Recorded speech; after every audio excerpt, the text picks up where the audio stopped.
All right, what's up, gamers? Aaron Shack here, and we are live. We're gonna check out Grand Theft Auto 6's trailer 2 that is dropped on a random Tuesday. Kind of crazy.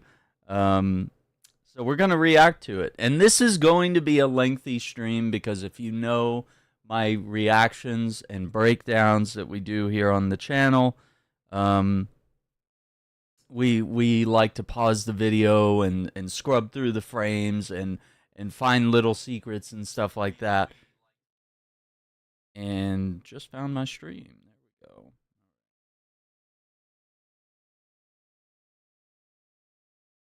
A rare first. All right. So we're going to bring it up. I think battery life is good.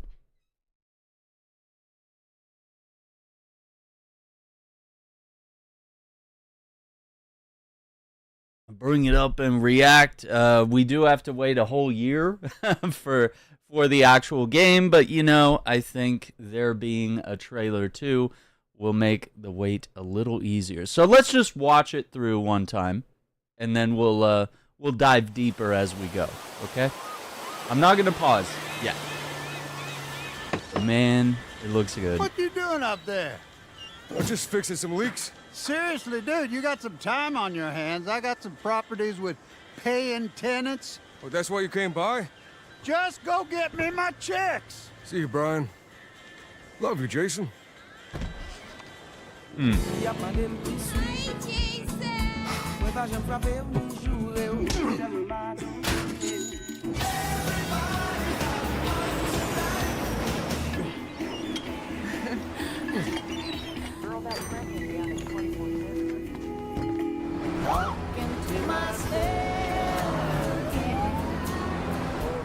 I'm here for Lucia Caminos. She's supposed to be getting out. What's your name? Jason Duval. I seen you here before. You might have.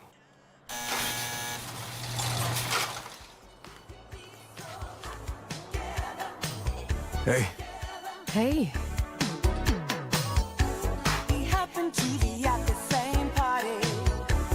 Hands above your head, now! You, stay. The new beginnings. You break the news, isn't it?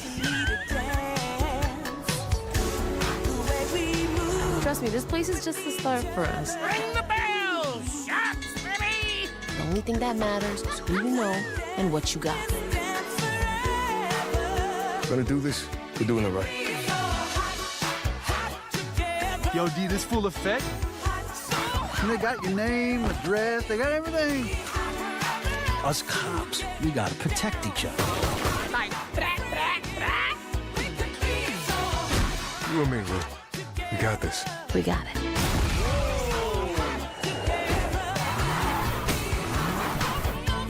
Say Vice City, baby! Vice City, baby! Come to Fields Ammunition today. We got more guns than the law allows. Hey.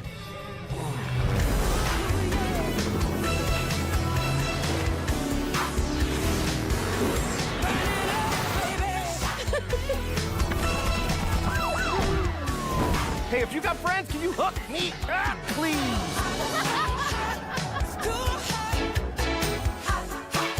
All right.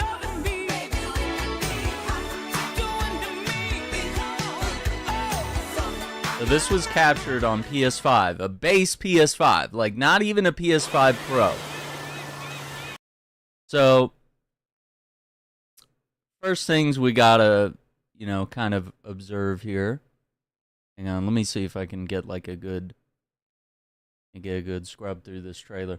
Okay, so we're looking at probably what might be one of the biggest Grand Theft Autos. You know, previously I think San Andreas kind of held that title, but I think based on what has been revealed today, we might be looking at an area that is going to be at least that large or maybe larger, because I mean they're going to include not just Vice City, but they're going to have like the Florida Keys, mountain range, countryside, you know, various different biomes that Florida has, which, you know, most of it's just kind of like this, but there is going to be some different areas and different, economical states of,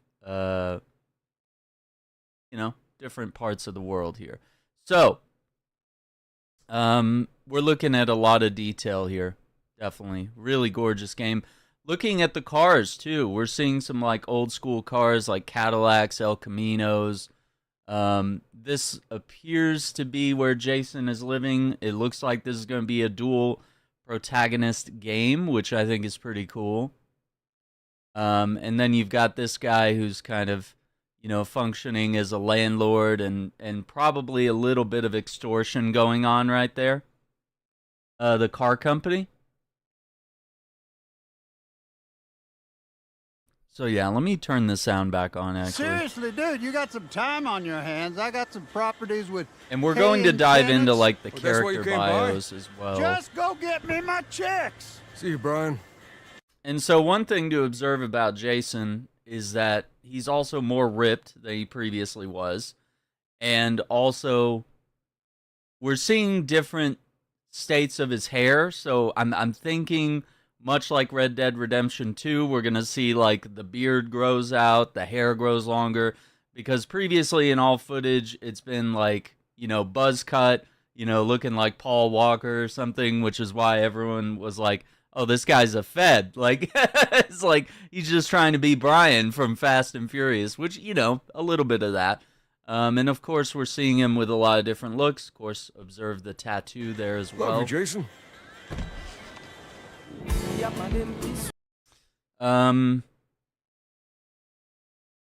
We got the watch, of course. More tattoos, as we're seeing there, jewelry. So it points that we might have a little more customization than we usually do in previous Grand Theft Auto games. Okay, so next thing here, this looks like, I don't know, some sort of like shop that's selling like maybe weed and healing crystals and rocks and stuff like that. And so by going to collect the money, we see, right, like the weed business card, the bong, the tie-dye, it's all very 420. So yeah, it sort of leads to the point that Jason here is working for someone that wants him to go pick up like checks, as in like protection money, extorting businesses, stuff like that. And then we see here, you got someone towing their jet ski, you got guys riding in the back of trucks, but we also see here the different regions and road signs for how to get around. So we've got the airport, we've got downtown Peacock Bay, which all these are like fake names for like real Florida locations. And of course we're seeing like real Florida landmarks. And then of course we've got, the massive jet, right? That 747 flying in. Now, this is what has me excited because like I was pointing out earlier, it looks like we're going to have working out several features from previous Grand Theft Autos might actually be returning. So drop your craziest theories in the chat because some of these might actually be real, right? Like some of this might actually be plausible. Now, most of what we're looking at isn't direct gameplay capture, but it does have, like this is obviously running in engine. This is obviously not a cutscene, but this is probably something that's been just captured from an angle. And so it's possible that maybe, just like Grand Theft Auto San Andreas, where you could have CJ, be sort of fat or chubby or skinny or ripped, we might be able to do that with Jason and Lucia here.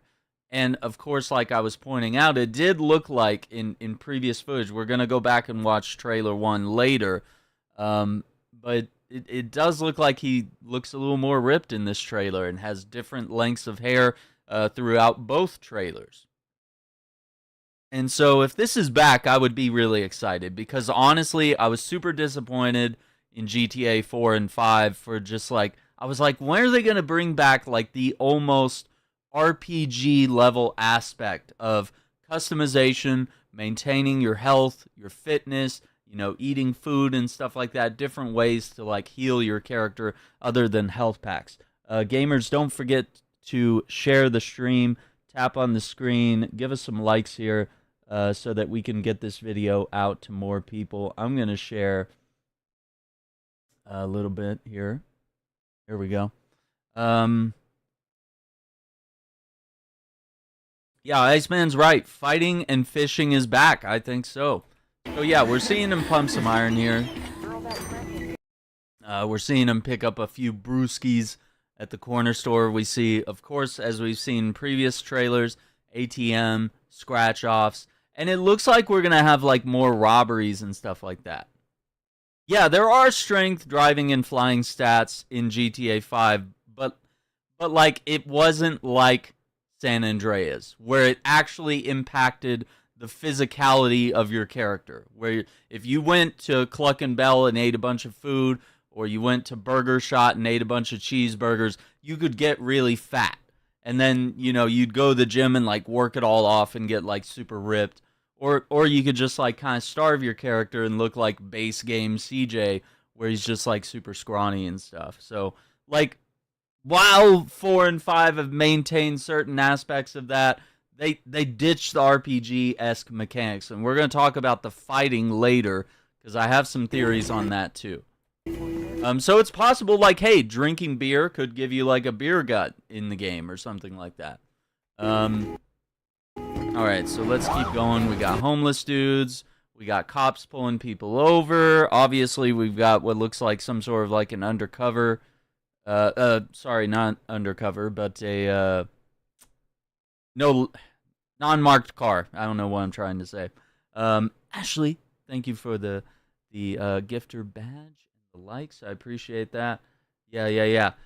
And we are going to check out the details on the website because we do have new screenshots. We've got character bios.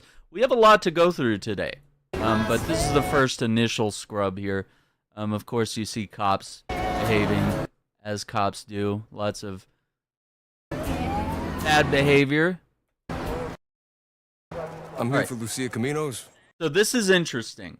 In trailer 1, we saw Lucia being released from prison, right?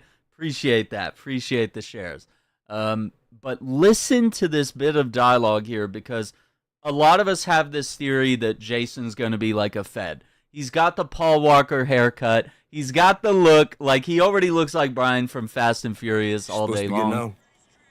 What's your name? Jason Duval. I've seen you here before. I've seen you here before. Now, why would he say that? Now, it either means, like, hey, Jason's been in prison, but I don't know. I didn't make anything from his tattoos about being involved in, like, any sort of gang or what have you. I think he's a cop, and he's been seen, you know, coming here, interrogating prisoners, you know, stuff like that, talking to informants, you know, things like that. Little undercover cop kind of things. So while he may be doing, like, the protection money racket and the extortion of businesses and stuff, you know, he's doing, like, small petty crimes here and there. And obviously when Lucia gets out, it seems like they're going to be doing, like, the whole Bonnie and Clyde thing, you know, just, like, knocking over gas stations, robbing banks, and stuff like that. So maybe there is some sort of aspect here where he is either a full-on cop, or the police or the feds, what have you, may be manipulating him in order to give up bigger criminals, including potentially his girlfriend, which is wild, right? Like, that would be crazy, the duality of trying to juggle, like, do I want to be a criminal or do I want to be a good cop? Almost the Splinter Cell double agent thing that was going on in that game, where Sam Fisher was, like, infiltrating a terrorist group, but he was also, like, trying to remember, like, hey, I work for the NSA, we can't mess this up. Or even the same thing as True Crime Streets of LA. As Nick Kang, you kind of had to balance, like, being a good cop with being, like, a renegade cop. So He might have. So he said you might have, dude. Like, I've seen you here before. He might have. I think that's a key detail not to miss out on. So we'll see. We'll see how it pans out. Hey. Hey. Tell me he doesn't look like Paul Walker right there. Like, getting the Paul Walker vibes. Rest in peace. I do love that he has like the El Camino car. Like that's so dope. Anyway, moving on. Moving on. Yeah, obviously a romance here. Now, what's interesting is we've seen them in various different like homes and stuff, so we might theorize that, you know, she's got the ankle monitor, obviously, and we're going to dive into more details about her backstory. But I mean, I'm thinking here that she's probably going to be under some sort of like perimeter. And this would be a great way to do a tutorial in the game, because usually in Grand Theft Auto games, you know, they set you loose and you only get to like roam a certain area of the city or only a certain island or something like that. They used to restrict the game in ways like that. And the ankle monitor could be a way where it's like, hey, just hang out like around the house and like the nearby areas while we introduce like the basic mechanics of the game. And then maybe after that, you know, she gets the ankle monitor removed, or she just decides to cut it and go like full on criminal, you know? So we'll see how it goes. Why does he look like V from Cyberpunk? Yeah, he kind of has like, you know, base white guy character style here. For sure. I could see that. Hands above your head. Okay, so she's got the mask, got the sunglasses, got the MP5, got gloves on. I mean, the guns that we're seeing in this trailer look really good. We're seeing her with the MP5. We're seeing Jason with an AR-15 and a Beretta. So various guns looking good. Yeah. GTA always has dope guns. So here it looks like... Sorry, I tabbed too far back. Hands above your head. This is a bank. Yep. It says Sin Frontera National Bank. And it says security lockdown in effect. So it's possible that maybe they were able to lock this down, and that's why they're having to brute force by stealing the bank vault and like dragging it through the city streets like in Fast 5. We'll see. Kind of an interesting theory. So we're also seeing Jason with an MP5 right here. Oh my god. It always tabs too far back. You gotta go frame by frame here. I was trying to catch it. Okay, there we go. Yeah, so obviously more heists and stuff, concealing the identity. Very similar to Red Dead Redemption 2, which, like I said, as soon as I started playing Red Dead, I was like, okay, the next Grand Theft Auto is probably going to have all these features implemented into it, which could be really dope. Let's see. Yeah, exactly. I think the prologue will be very exciting to figure out how it plays. Obviously, the romance between the two characters. Dude, I mean, just oozing with that. He reminds me of two people, because when his hair grows out, he looks a lot like Ryan Gosling. But like overall, I think he's got like the Paul Walker kind of vibe. Especially if you've seen like Into the Blue or any of the Fast and Furious movies, stuff like that. New Beginnings. Obviously, they're hanging out at the boat dock here, which we're going to see, like, fishing. Obviously, scuba diving is going to be back. Yeah, and, like, dude, the potential for, like, whatever GTA 6 Online is and what it can do, and obviously the lessons that they've learned with GTA 5 and how they figured out how to just dole out the content, whether it's like, okay, hey, we have new cars this week, or we have like a new mission, we got like a new base where you can like hang out.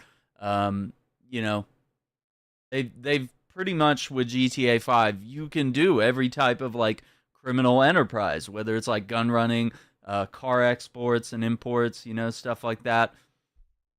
I mean, they've really tapped into everything at this point. So it's pretty cool.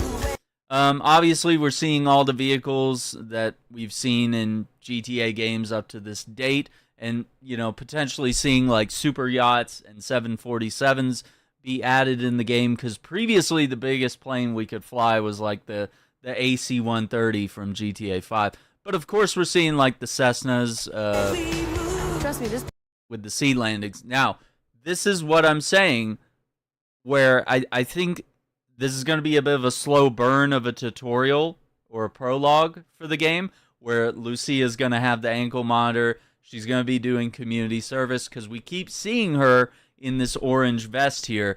And either there's going to be a point where she either, does her time and that's cool, or she's going to like break free and go full on Bonnie and Clyde with the boyfriend, right? Place is just the start for us. Okay.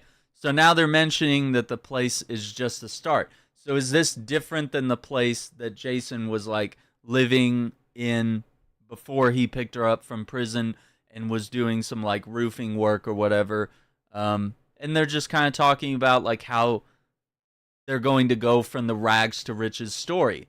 But as we've seen in Grand Theft Auto games of the past, we've seen stories where characters go from rags to riches back down to rags, like Nico and his cousin. Even Carl Johnson has his ups and downs, Could be fair to say here. Yeah, community service missions, right? Pick up the trash 0 of 6. Yeah, just you need to go over here, pick up this piece of trash. I mean, Red Dead and previous Grand Theft Autos have had those kind of dull side questy moments that immerse you in the world, and I think that's good. I think it's a good storytelling mechanic. I think it's interesting gameplay. I'm not going to hate it because Red Dead Redemption 2 was super immersive. Even in the dullest of moments, I love every moment about that game. Also, we're seeing that there's a pet snake here in the terrarium, which, I don't know, could be a thing. Ring the bell! Shots, baby! Yeah, Anything that and matters, everybody screw booze at around the and bar, what you got. hanging out on the Gonna super do this. yachts. We're doing it right. Yo, D, this Obviously going to the nightclubs and stuff. And then as we're going to dive into some of these characters here, there's a lot of characters that they reveal in this trailer. They're going to be the people that are giving you missions and stuff. full effect. So interesting that they bring that up. It could just be because Jason is a white dude and they're just like, yo, is this guy fed? We're doing it right. But Yo, D, this full effect. we're seeing different gangs, And they got your name. escaping police pursuit. Okay, so I'm thinking, based on what we've seen here, and I'm just kind of trying to go through the trailer in order as our first scrub through it here. She probably cuts the ankle monitor, right? Because it's like, hey, they know the name, the address, they know exactly who they're going Dress, after. they got everything. And then in trailer 1, I think we saw a moment where we thought we saw Jason decked out in police gear doing a raid. So that's why we're thinking he might be a Fed, he might be an undercover cop or something. It would be an interesting twist. But there's also the idea that he might be manipulated by some of these police here. And they're sort of using him as either an informant or, some sort of deeper infiltration of the criminal underworld. Because, yeah, this cop right here seems to have, a little bit of, I don't know, some might suggest that maybe he's a third playable character, which would be a wild twist, which we have, no information on that. But I just think he might be a handler for Jason. And maybe not even someone that is respectable or what have you. He might be kind of a cop that's willing to cross the line or go a little dirty and manipulate people. So Us cops, I don't know. we gotta protect each other. Now this right here, I'm trying to figure out if we're looking at the back of Jason's head right there. Because we see Jason with different hair lengths, and we know that he's kind of got that dirty blonde Paul Walker kind of hairstyle here. So, it just seems like it's no coincidence that we've seen two scenes in one trailer 1, one in trailer 2, where we think we're seeing Jason speak with the cops like this, which would be very unusual for someone who's, you know, in the criminal underworld in any aspect, whether it's at the bottom of the food chain where he's just collecting checks and extortion money from businesses, right? You wouldn't want to be talking to the cops if that's what you're doing. Obviously, we're seeing like the drive-bys, you know, popular mechanic that's been in all the GTA games for the longest time. Another character there. Obviously, lots of sex appeal in this game. Now, this is where things get really interesting. So, obviously, we're seeing Jason interrogate someone, but we're also seeing Lucia here in a cage match. So, this brings up another theory that I've got about GTA 6, is that I think the dojos that we had in San Andreas, I think that's back. I think we might be looking at different fighting styles, like kickboxing, MMA, whatever it may be, right? So I'm thinking we're going to have like underground fight clubs where we can gamble and fight people as like a potential, you know, just like a fun little side activity. They're obviously going to have things like mudding and going on the dirt bikes and stuff like that. They're going to have, you know, the weightlifting stuff might be back. We see her hitting a punching bag. So like maybe there's different ways that each character can work out. And of course, you know, side activities, stuff like fishing, you know, robbing banks, robbing gas stations, what have you. You and me, Lou. We got this. We got it. So that's interesting. She's got the Gellhorn International. That's, hang on. That's one of the locations I think we're going to look at later today. And yeah, you can see that they're living in various different homes.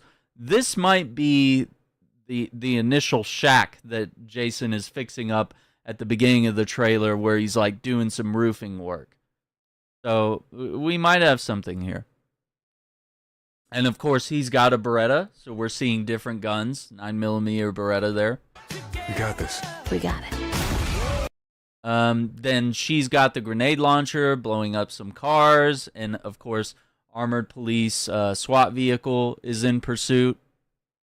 And then right here, obviously, we got someone rocking the different sports teams. And in the previous trailer, we saw that social media is probably going to expand in the game, right? Because in GTA 4, we had the phones, we had computers, and websites were first introduced. And then GTA 5, they kind of took it up to the next level where it was like you could buy vehicles online. You could manipulate the stock market online by doing missions. I would hope that would return because that was one of the coolest features and a really great way to make a ton of money in GTA 5 was like figuring out, okay, based on what I do in this mission, if I, you know, bet on this company in the stock market, I can make a ton of money. So it's possible that you're going to see your crimes show up on social media, different story elements and stuff. That's going to be really cool. Also, those of you watching on TikTok won't be able to see this, but in the far right corner, we do see what looks like a Doberman. Good little boy right there. So, really interesting. We're seeing people do selfies and stuff in the background as well. This looks like another player or character that we're going to interact with there. Buying a Manatee jersey as soon as I get the game. Yeah, that does look really cool. It looks like that's a play on the Miami Dolphins. So that's pretty dope. Also, right here, we were talking about early in the trailer, like, are we going to be able to fly 747s and stuff? Possibly. Now, it looks like Lucia here has snuck onto inside the landing gears of a plane, and she's obviously run into like some sort of security personnel. I would also point out here, she looks significantly a little more muscled in this particular footage, which lends to the idea that, you know, she's going to be able to hit the punching bag, Jason's going to be able to pump some iron. Maybe they can both do a little bit of both, and maybe the physicality of your character will change a little bit. Maybe your strength levels go up, or just, you know, the base design of your character might change a little bit. That'd be really cool. Also, just looks like a really cool set piece moment that we have. Obviously here I was talking about how that bank robbery, the security lockdown was in effect, and this would be a way that you would sort of bypass that, right? Like just chaining it to the back of the truck. I don't know if this is a mechanic that you would be able to repeat throughout the game. It's probably just like, hey, it's a story moment that's going to be wild. You know, Lucia's going to be shooting the grenade launcher out the back window, and, you know, Jason's going to be driving the car, and you're just dragging the safe down the street just like in Fast 5. Yeah, a lot of stuff that we're seeing from Red Dead Redemption 2 is showing up in these trailers. So it looks really good. Also, by the way, I think this might be a first for GTA, but let me bring it back. Hang on. Yeah, it is a dually. Yep. That's got double rear tires on the back. So very, very Southern America, very Florida for everyone to have unnecessary modifications to their trucks that they never use. Calling you out, truckers. All right, anyway. We also see him with various different hairstyles and beard lengths throughout the trailer, but this is obviously like the Paul Walker look. And they're definitely going heavy on the like Bonnie and Clyde, boyfriend, girlfriend, a lot of romance scenes. Makes sense. Say my city, baby. Okay, we've obviously got someone here in the club, and looks like a selfie feature there. And obviously, as we've seen in like previous trailers, there's obviously like car meets. There's a lot of like clubbing. That type of atmosphere has been captured in all these trailers. So probably, yeah, we're gonna see a return of stuff like the strip club or going to various clubs and dancing and stuff like that. You know, a lot of features that were added in various Grand Theft Auto games, and GTA 5 really only we got that through the like nightlife expansion, where we got to own our own club and operate it and dance in it and do, you know, sort of use it as a hub for crimes and stuff like that. Yeah, and seeing people dance on the roof, you know, not unusual. So it's, yeah, the whole nightlife is being captured here. It's going to be pretty wild. Yeah, pretty typical. Now, this is interesting because it looks like we're seeing frickin' Phil from Vice City, if you remember, from Grand Theft Auto Vice City. Phil, I believe he was like a Vietnam vet, and he owned the ammunition chain in Vice City, and Tommy did like a bunch of missions for him, stirring up gang wars and, you know, just generally causing a lot of mayhem, right?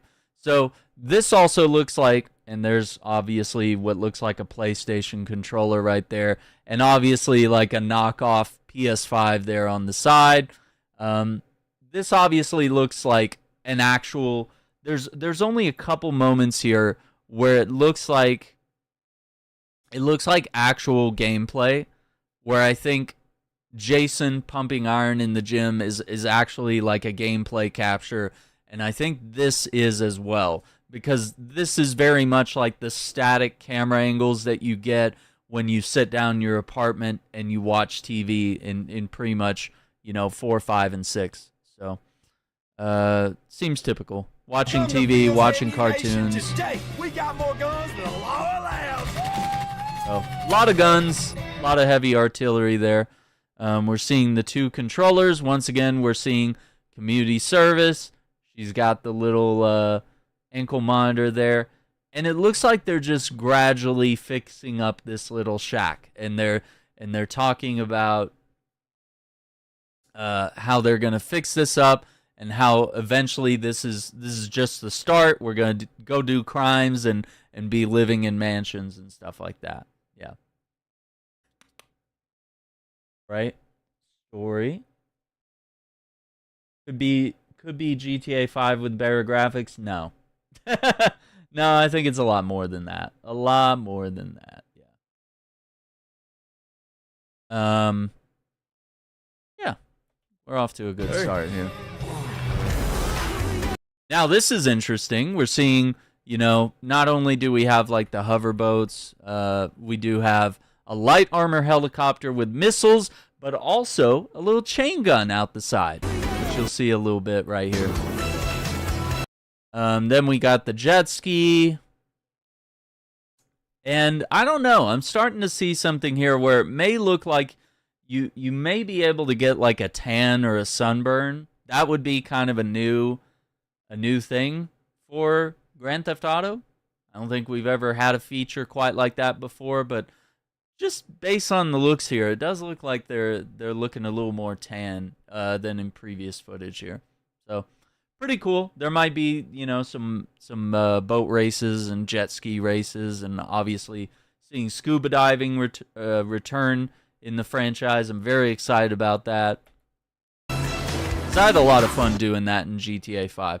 Of course, we got motorcycles. You got the Cessnas coming in again. And then obviously we've got her trying to steal like a very fancy car here, which this moment here has a lot of people kind of questioning, like, is this just a cutscene type thing, or is this going to be like a gameplay mechanic? Because several parts of this trailer do show people jumping from one vehicle to another. So will that be something that we can do in gameplay? Maybe. It would be an interesting aspect, but it might just be just mission specific moments that we're seeing here. I think we will be able to interact with NPCs very much in the way that you did in Red Dead Redemption 2. I don't think they would go so far to come up with a mechanic like that, like the mechanic where you hold the trigger, you lock onto a specific person, and then you have like a positive or negative dialogue that you can have with them. Whether you could like, intimidate them in some way, or you could provoke a fight, or you could just be really nice and be like, howdy, ma'am, So I think they're really going to take everything that they've learned from all the games up to this point, including the Red Dead games, and we're going to see a lot of those features implemented. Because like I said, we're seeing the hair growth on Jason, the beard growth, we're seeing the way they interact with other characters. I don't know, it could be really cool if they let us jump from one vehicle to another. Okay, and then obviously right here, this is a new location.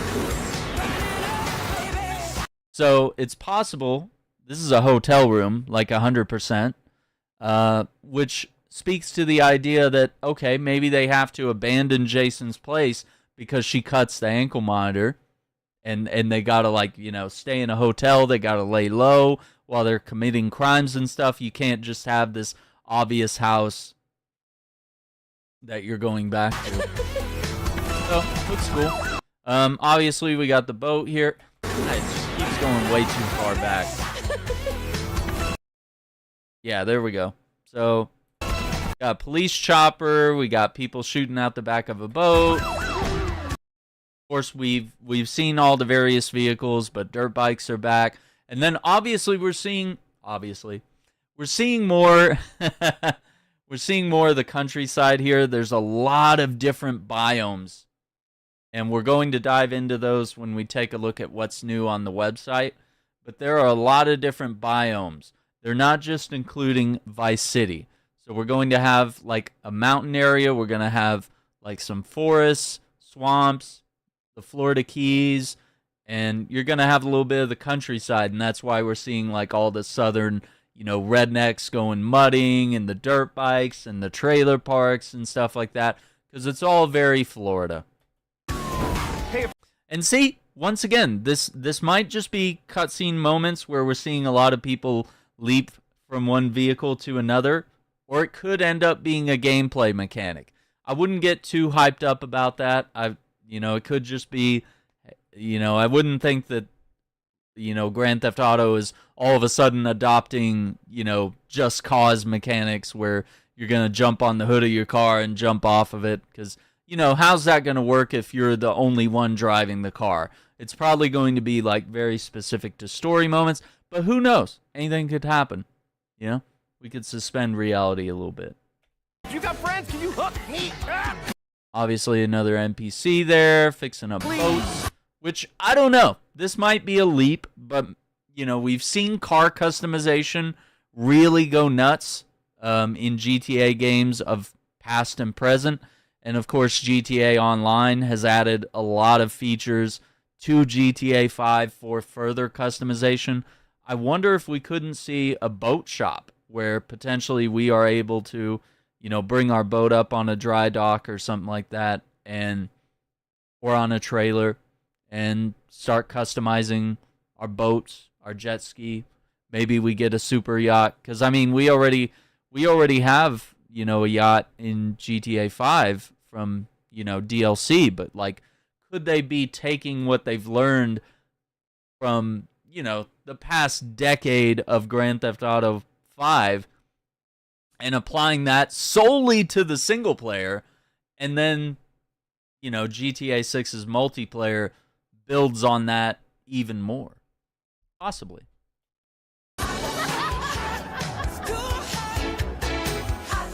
So yeah, we got all the little islands there. Looks cool. So yeah, May 26th, captured on PS5. So, let's dive in a little deeper, all right? So, if we head over to the Grand Theft Auto 6 website here, you can watch the trailer. But we also have a little bit on the characters. So we're going to dive into each of the characters. I also have some additional screenshots that we can take a look at that will further expand our understanding of what's happening in the game. And then we'll go back and look at trailer 1, and then we might watch trailer 2 again just to like take all the knowledge that we're learning here and then apply it to what we've already seen. But just from that first like initial deep scrub of the trailer, there's a lot here to look at and a lot to theorize about. So Vice City, USA, Jason and Lucia have always known the deck is stacked against them, but when easy score goes wrong, so it sounds like the bank robbery, they find themselves on the darkest side of the sunniest place in America, in the middle of a criminal conspiracy stretching across the state of Leonida, forced to rely on each other more than ever if they want to make it out alive. There's Ocean View Hotel, by the way. Classic hangout spot from Vice City back in the 80s. That's what's going to be really cool to me. In my eyes, that's going to be one of the coolest things, is like seeing how things have changed from Vice City to this game. Like how these environments have changed, going back to our old favorite spots like the mall or the Malibu Club, or like is the mansion that Tommy Vercetti took over, is it still there? Is Tommy in this game at all? Or is he dead, you know? What happened to a lot of our iconic characters? You know, some of them we've seen in games like San Andreas and stuff. So, I don't know.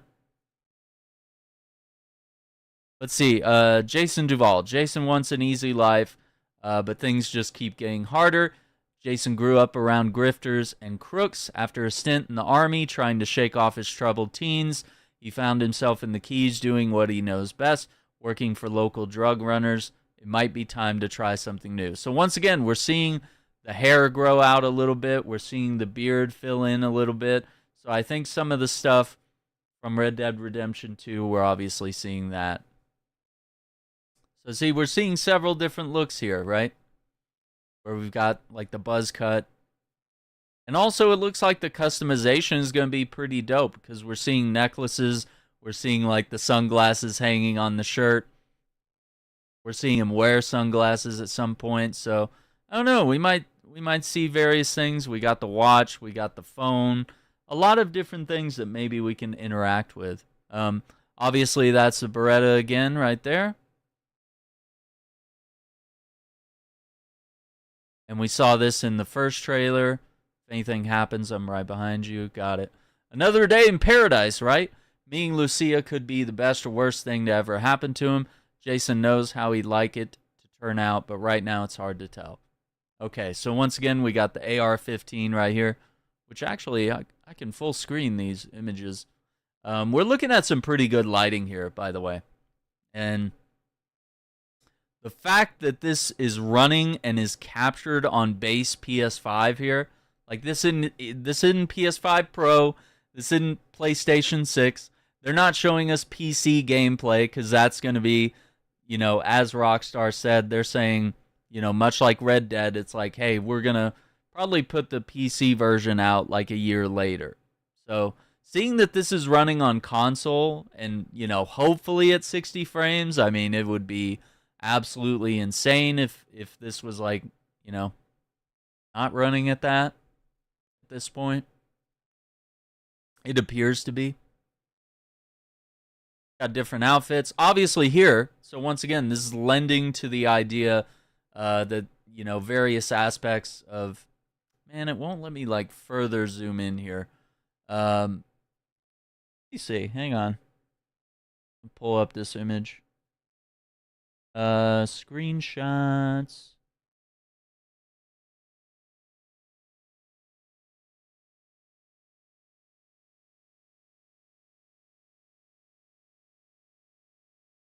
Yeah, there we go. So once again, we're able to see like the hair growth, potentially different hairstyles, fishing mini game, all that kind of stuff. I think GTA 7 is a long way away. Because, if we're looking at how long it took, GTA 5, that was an Xbox 360 game. That came out back in 2013. It's been over 10 years. We're looking at a long time before GTA 7. Because they're going to come out with the campaign for this game, then they're going to do multiplayer, and then that could go for another 10 years. Or 20, if they nurture it right. And honestly, with these graphics, I think people would be pretty happy with that. This looks like really, truly some next-gen stuff. This is not just, GTA 5 with up-res textures. All right. Lucia Caminos, her father taught her to fight as soon as she could walk. So yeah, it seems like fighting is going to be like a core gameplay thing for her, and potentially like side quests where you can, go to the gym, hit the punching bag, go to underground fight clubs and stuff. Life has been coming at her swinging ever since. Fighting for her family landed her in Leonida Penitentiary. Sheer luck got her out. Lucia's learned her lesson. Only smart moves from here. So yeah, once again, we're seeing her like hit the punching bag here. So that's why I'm thinking maybe both of these characters are going to have various activities that they'll be able to do to like work out and get fit. Stuff like that. We're also seeing Jason in the background there. So I think we're also going to see characters that are going to hang out more often, and it might be possible that you could just, if you're roaming the open world with Jason, you might be able to just call Lucia and go just interact with each other, go on dates or go rob places together, just do random activities. It seems like you might kind of be able to just like loiter together outside of like story moments as well. I don't know. Could be really interesting. I don't think it's the last GTA. I think they're always going to keep creating more Grand Theft Autos, but I think they've realized that it's much easier to create what GTA 5 is. It's a hub where you just create this massive world and then you tell stories in that world for 10 years. And honestly, we got robbed. Like GTA 5 should have had like story expansions. They should have done DLC that expanded the single-player storyline, because the immersion, the depth of it, it's really cool. It's really well done, and maybe even Red Dead 2 should have done that. And honestly, Red Dead 2 should have had a bigger multiplayer with as much things to do as Grand Theft Auto 5 has. Being able to like build a house, have a ranch, tame horses. They didn't really expand on that enough. Yeah, I think I'd like to see a lot of features from San Andreas Return. So also we're seeing the earbuds. We see Jason with earbuds at the gym. We see her with earbuds in the pool and while she's hitting the punching bag. I'm thinking those earbuds might be a way for us to like listen to music and to the radio and stuff while we're on foot or while we're in the gym and stuff like that, which would be really cool. More than anything, Lucia wants the good life her mom has dreamed of since their days in Liberty City. Yikes. So that's going to tie into that. But instead of half-baked fantasies, Lucia is prepared to take matters into her own hands. Only thing that matters is who you know and what you got. A life with Jason could be her way out. Fresh out of prison and ready to change the odds in her favor, Lucia is committed to her plan no matter what it takes. Obviously here it looks like she has like a Glock. Look at the duds. Yeah, and we got the bikes. You got the bars. Yeah, they could have done more with Red Dead Redemption 2. It would have been, you know what would be really neat? Some games have had little flashbacks to like Liberty City. It would be really cool. I think it would be really cool. San Andreas had that one mission where we flew to Liberty City. It might be cool to have some flashbacks to see like what happened that radicalized her. What got her locked up in prison, you know? We don't often see Grand Theft Auto games do any sort of like flashbacks or dream sequences or anything like that. It would be really interesting though. Or maybe just a mission where you travel somewhere else. Because honestly, what they were theorizing when they were, you know, obviously they had finished GTA 5 and a lot of the devs and creators and the high-ups at the studio were talking about how the next Grand Theft Auto might have the idea of like, you know, we have Vice City, we have San Andreas, we have Liberty City, and you're able to just like have a massive open world that you can fly between all these various hubs. You hit up the airport, and then all of a sudden you're in another city. That was a really cool idea that I was really hoping, you know, in the modern day with the solid state drives that we have, the storage that we're able to have, the massive the massive storage space that some games are able to have, and the massive open worlds that we've seen in some games. And the way GTA just honestly takes that to the next level, where, you know, games like Assassin's Creed Odyssey have some of the biggest open worlds in gaming, but it's also one of the emptiest and most bland open worlds. Whereas, you know, games like Rockstar or Rockstar Games, Grand Theft Auto series, Red Dead Redemption, even the Mafia games, have had massive open worlds with a lot of depth and interactivity and detail. So, I don't know, that was a really cool thing that I was hoping would pan out, but I guess not. Only in Leonida, when the sun fades and neon glows, everyone has something to gain and more to lose. Okay, so Cal Hampton. What if everything on the internet was true? Jason's friend and a fellow associate of Brian's. Cal feels safest hanging at home, snooping on Coast Guard comms with a few beers and private browser tabs open. Yikes. So once again, we're seeing like this is who he was fishing with. We also have a little meme here on his t-shirt. It says violence is cool. Thanks video games. So that's kind of Rockstar ribbing at the idea that they've, you know, constantly been sued by various organizations and people over violence in video games. Grand Theft Auto always gets blamed for any, you know, real life events that are happening, whether it's, you know, teenagers committing crimes or school shootings or what have you. Everyone likes to blame Grand Theft Auto when they're in court. Also, this looks interesting. So we've got Jason in the background in some like dad shorts and a fanny pack. So it really shows customization is here. We've got the hat forwards instead of backwards, and obviously it looks like they're hanging out playing some mini golf, which we had like full-on regular golf in GTA 5, so would be kind of fun. Kind of a fun mechanic to introduce the mini golf scene, because that's very popular in Florida, so that would make a lot of sense right there. So, pretty cool. There are way too many birds flying around in perfect formation. Okay, so conspiracy theories, all that kind of stuff. And we might have billiards because look, they're both playing pool, so that might be it. Yeah. Yeah, this looks gorgeous for a PS5. And also, check out the pet iguana there. So I think we're seeing a lot of mini games, a lot of side activities and sports and stuff. Guy just lounging in the pool. Psychopaths are in charge. Get used to it. Cal is at the low tide of America and happy there. Casual paranoia loves company, but his friend Jason has bigger plans. Visit Leonida. Tour a few of the most must-see destinations across the Sunshine State. So we got Vice City. Hang on, I'm trying to make sure. Okay. Yeah. Let's do this. Okay. So we'll explore each little location here. Everything in excess.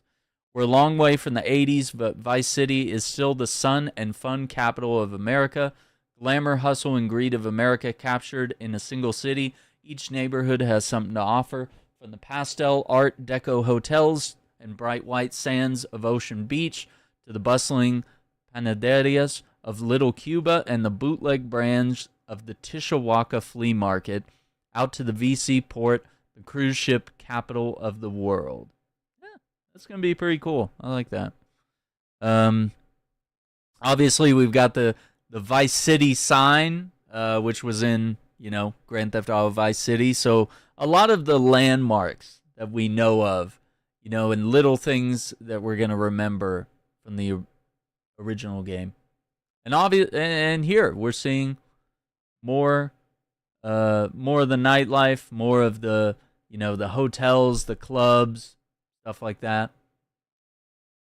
Yeah, it's not surprising that it's delayed. The developers wanted to avoid crunch. One of the things about Grand Theft Auto, Red Dead Redemption, and even LA Noire was that they had horrible crunch. Especially in the last year of development, they had horrible crunch where they were forcing their devs not only to work like more hours than like what would be legally acceptable or safe, considered like a healthy workplace. I think this is a good move. This is making sure, like, hey, there's not going to be any like major bugs, performance issues. In the state of the way we see a lot of games launch now, a lot of video game developers and publishers have the idea of like, oh, we'll fix that in post. Oh, AC Shadows doesn't have all the parkour options that you can do in previous games. We'll add it in post. We'll add it in May sometime, right? So, and we're seeing games launch like broken and unoptimized or with features missing. Just that whole we'll fix it in post attitude. Rockstar doesn't do that. So some of you might be too young to understand how this works. Some of you, GTA 5 or GTA 4 might be your first game that you've ever played in the series. So you're just kind of used to these games coming out and you kind of think that this is how it works. But Rockstar has always operated on their own formula.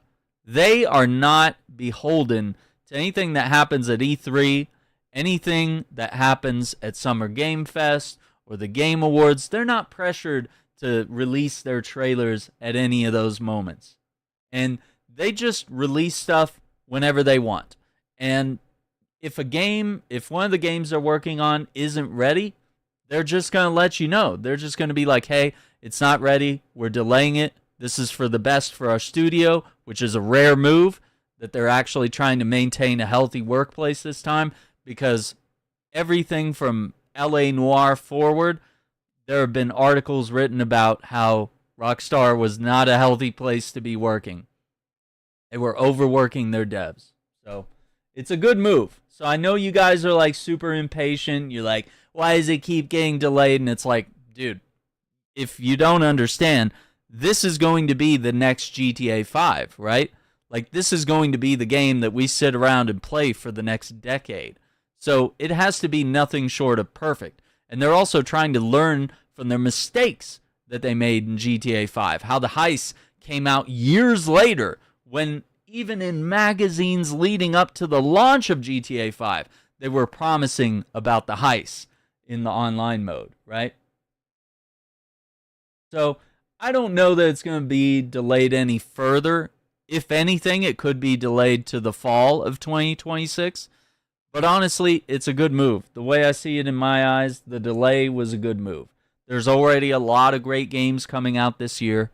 And next year, I'm sure there will be a lot of great games as well. But I think they want to be able to dominate in their own timeline. And like I said, they release trailers and stuff whenever the hell they want. So they're also going to release games whenever the hell they want. They're not beholden to anyone's expectations and stuff like that. Could have co-op. That would be a wild idea. But for a storyline, it would be really fun to be able to like play it with a buddy. But I don't see anything.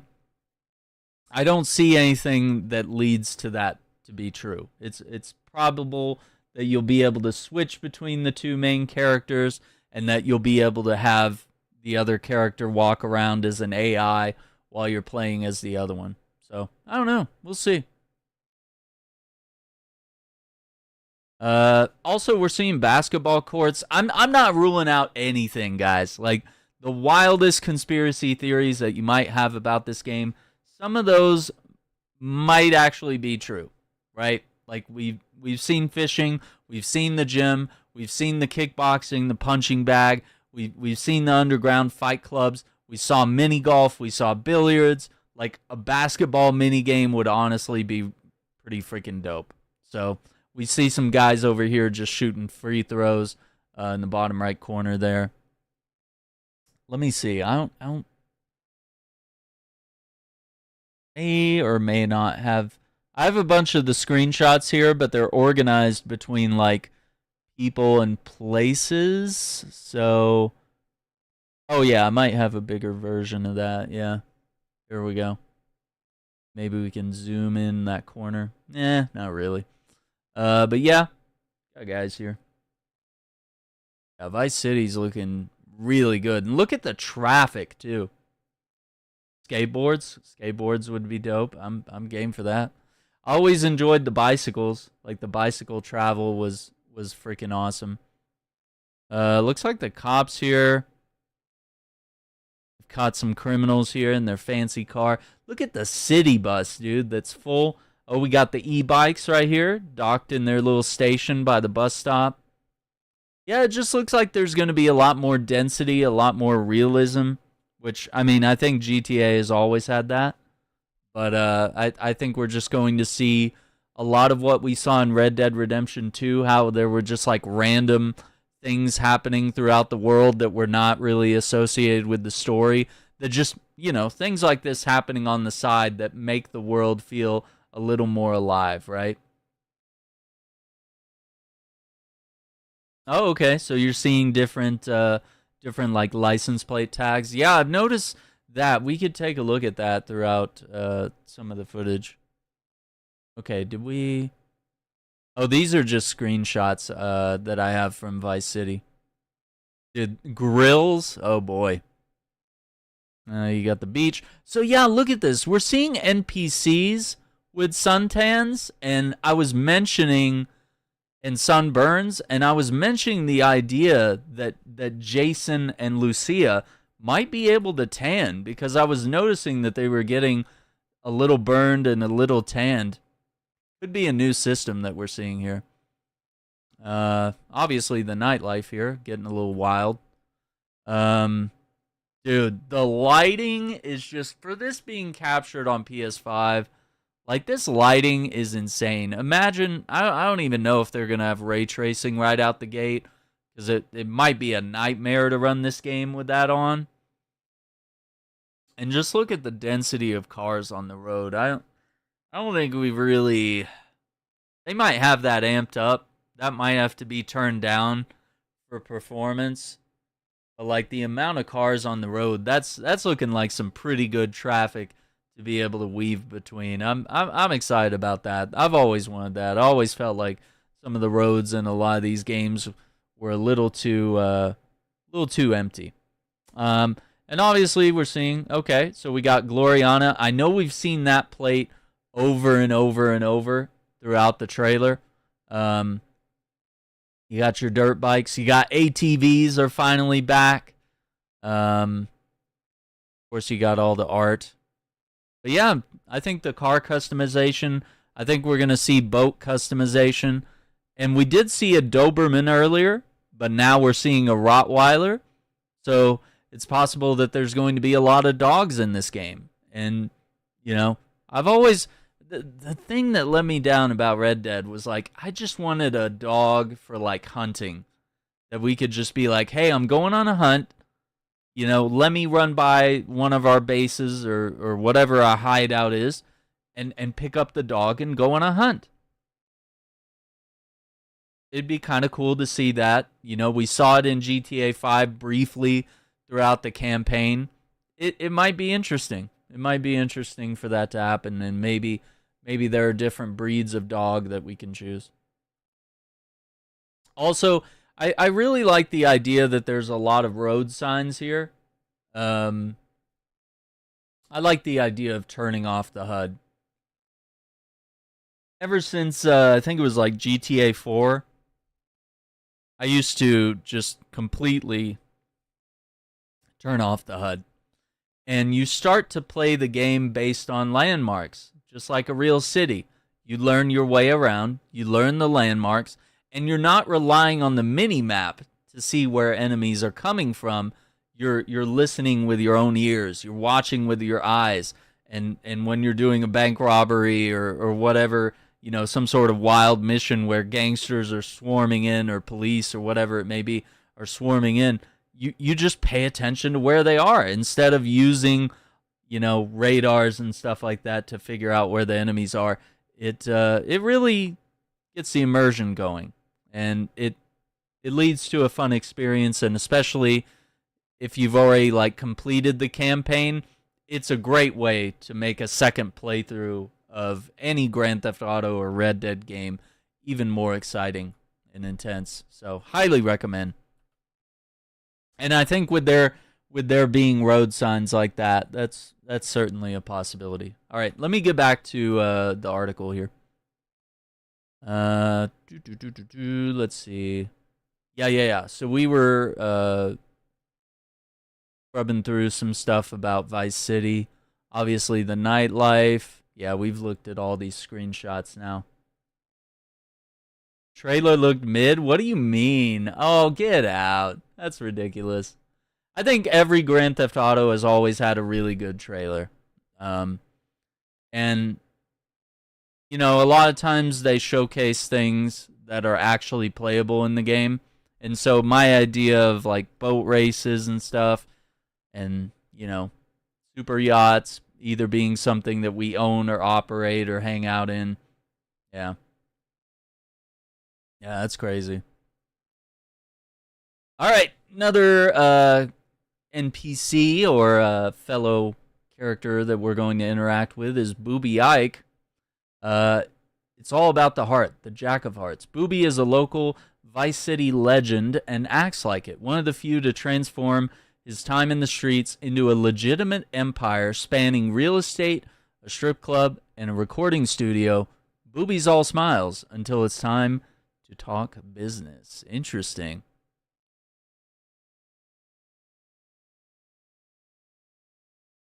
But I don't know. What I'm getting from this guy is that maybe all these things are a front.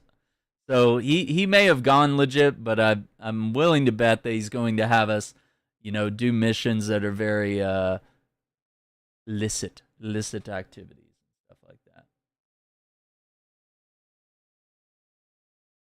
So I think the objective for this trailer was to expand on what the first trailer revealed and not necessarily overlap the same events and ideas. It's meant to broaden what's happening.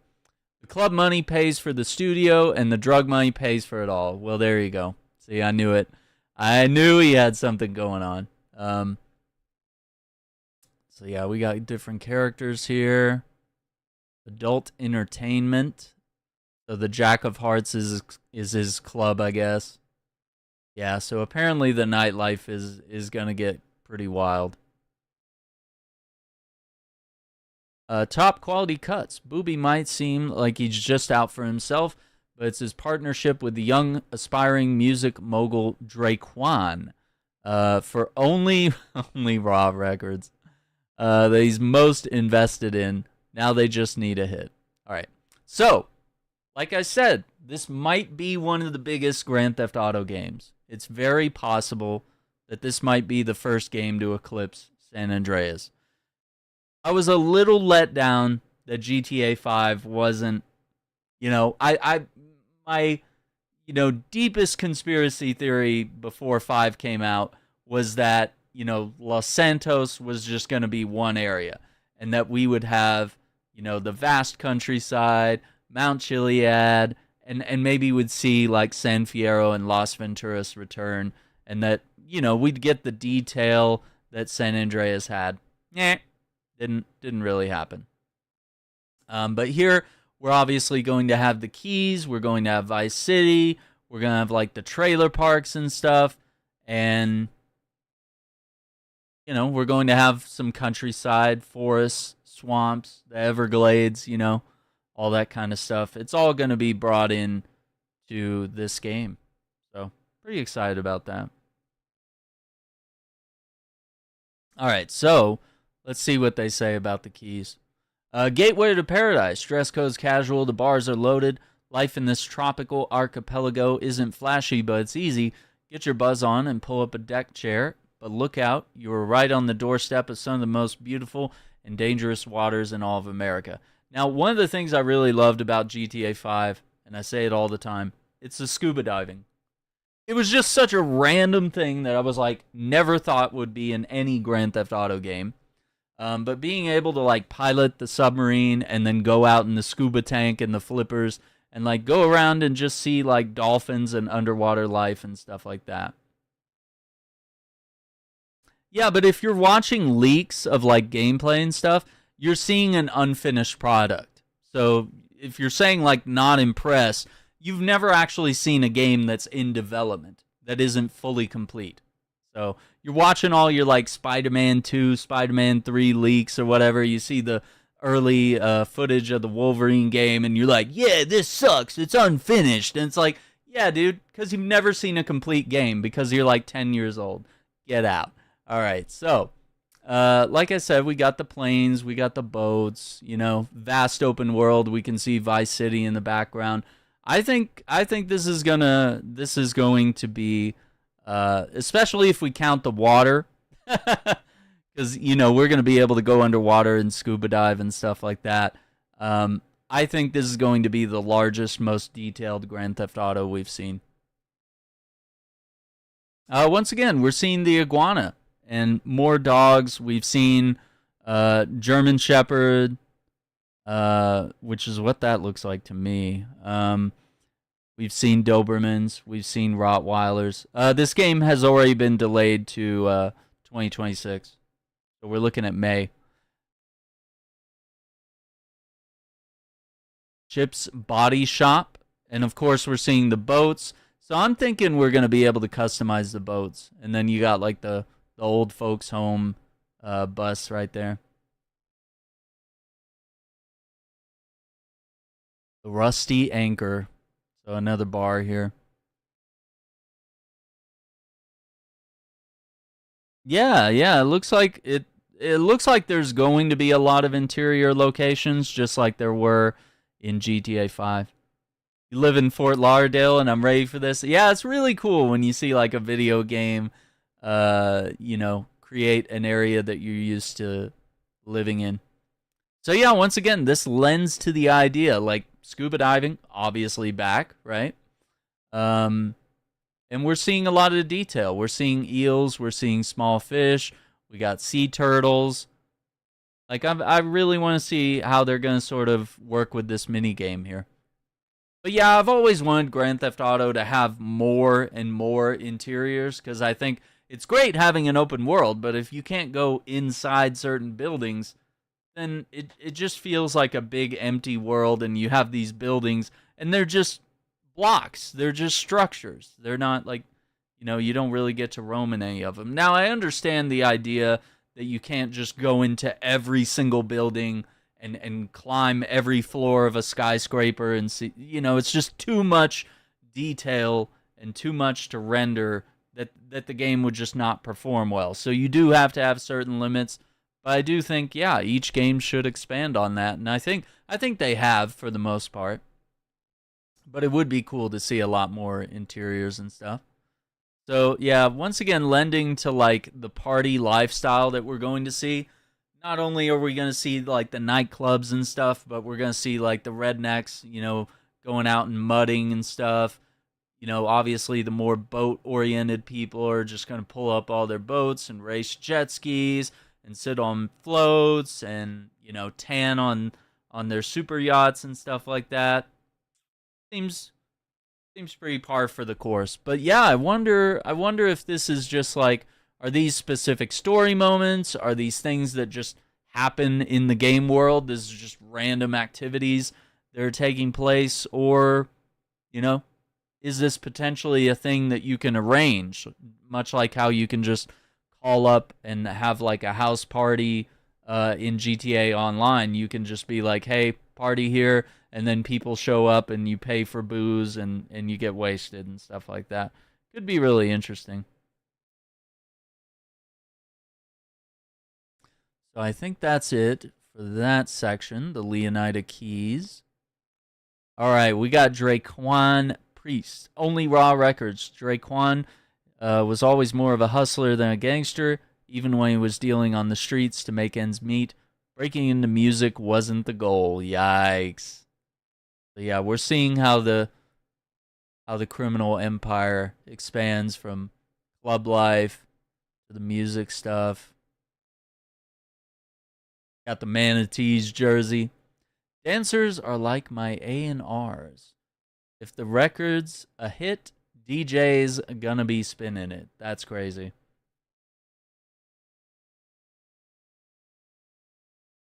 Okay, so there's him in the studio. Only Raw Records. Oh my gosh. Yeah, we're seeing a lot of different like sports mini games and stuff that may potentially end up in the game. Yeah. We're with the label now. Now they signed to the Real Dimes. Draquan's days of booking acts into Booby's strip club might be numbered as he sets his sights on the Vice City scene. All right, so Grass Rivers, this is probably going to be, their take on the Everglades. How much storage will the game take? Who knows? I mean, we've seen a lot of games go from 120 gigs, 150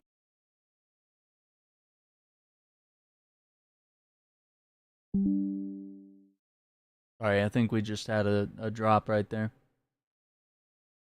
Where's Laszlo? I haven't seen any confirm or denial that he's in this game, but it just wouldn't be GTA without Laszlo, Welcome to the Wetlands, the untamable jewel of Leonida's crown. You never know what lies beneath the surface of this primordial expanse. The gators may be the most famous attraction, but there are far deadlier predators and weirder discoveries among the mangroves. How many Minecrafts is a hexabyte? I mean, Minecraft has procedural generation, which obviously GTA isn't going to have that. It's a very finely crafted world. So you don't get that immersion and that detail without, doing it all from scratch. So once again, we're seeing, we got crocodile hunters. We got various different guns. Obviously, some customization from what we've seen.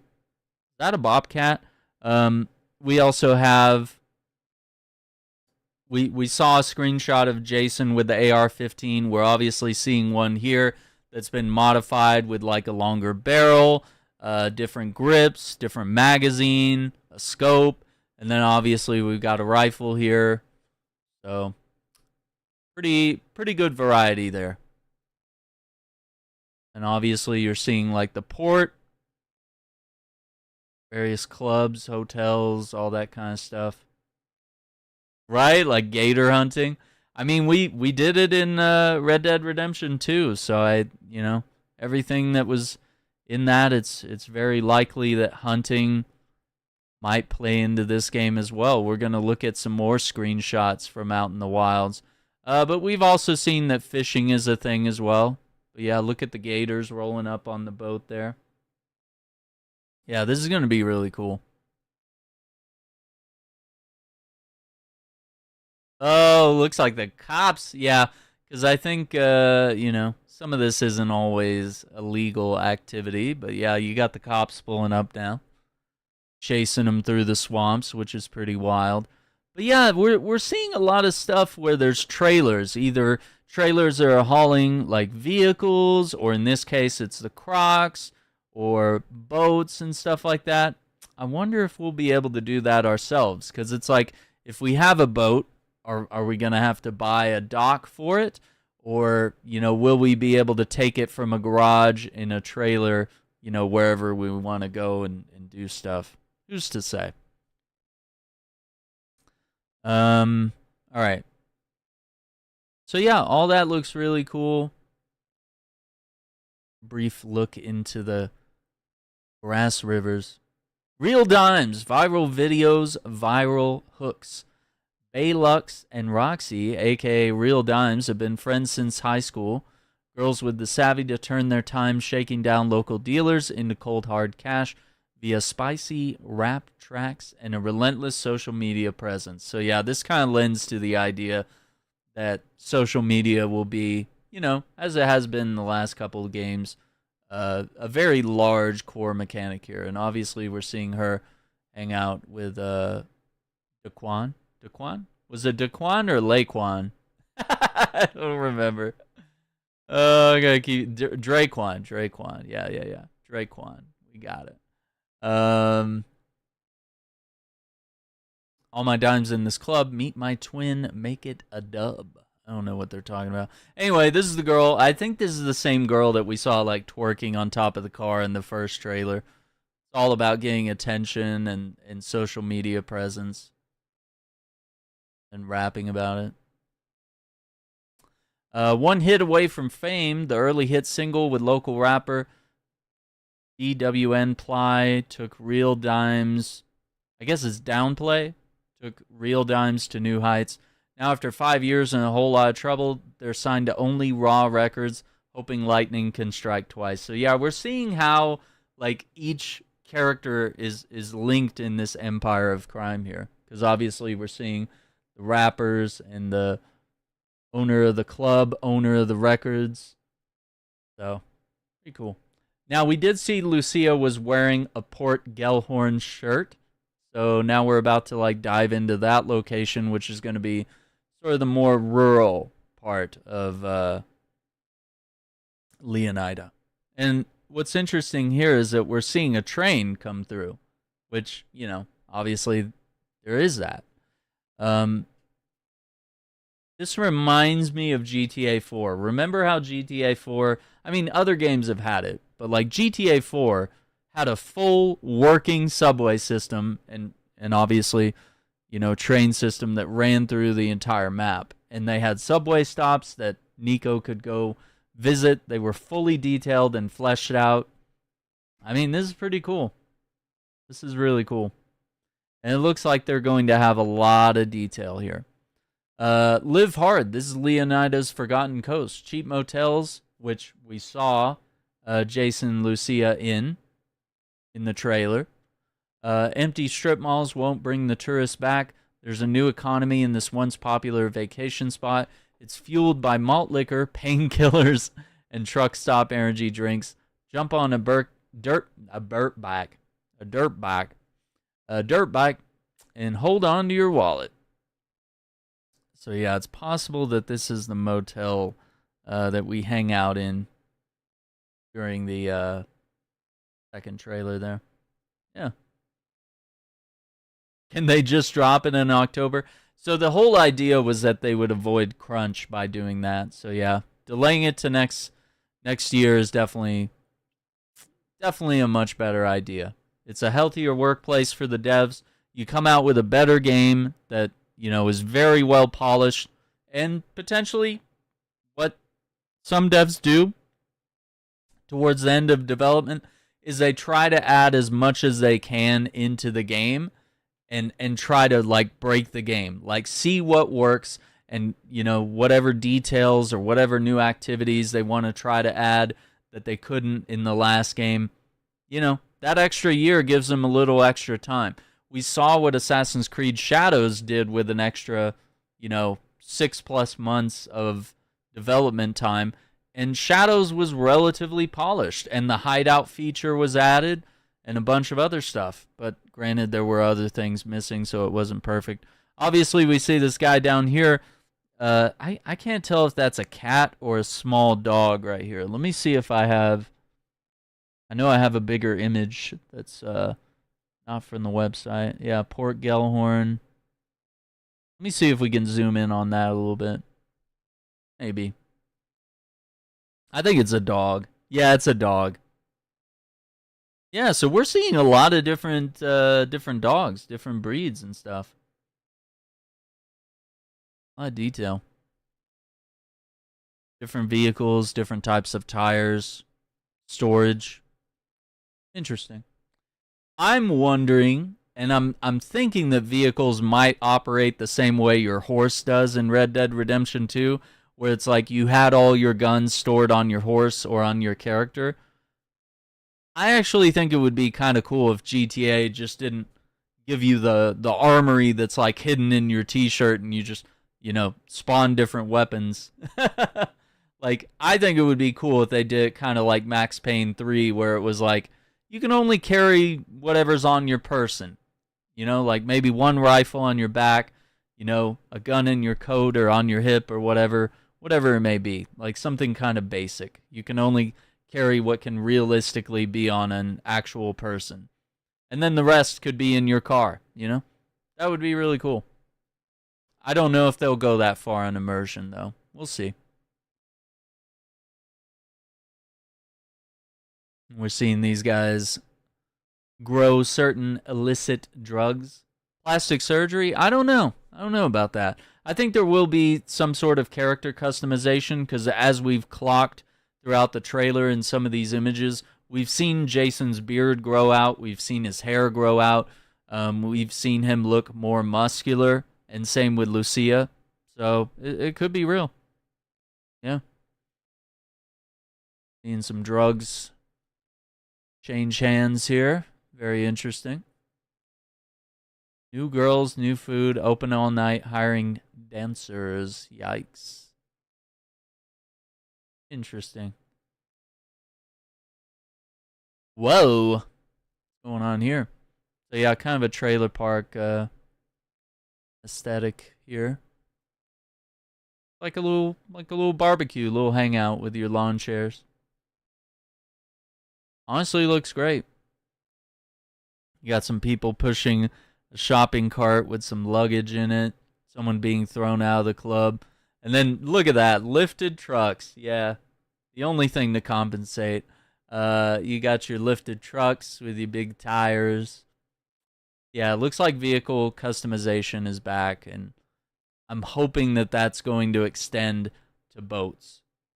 Boats and maybe even planes, Yeah, I always get the collector's edition. I think that's the way to go.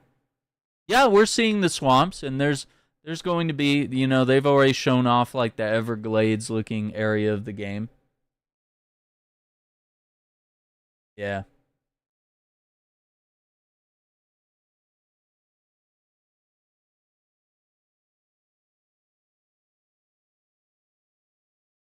So Raul Batista, experience counts, confidence, charm, and cunning. Raul's a seasoned bank robber, always on the hunt for talent, ready to take the risks that bring the biggest rewards. Now, before we continue, don't forget to hit that like button, subscribe to the channel, ring the notification bell.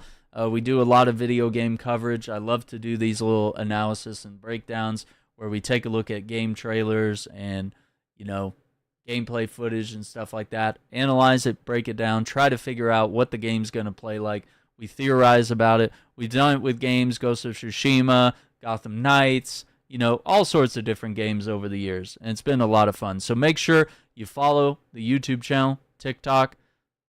I'm on Twitter, Blue Sky, all the various places. Links are in the bio. The website is aaronshack.com, and the podcast is the Shackcast. You can find it anywhere you get podcasts, and you can watch live videos on YouTube.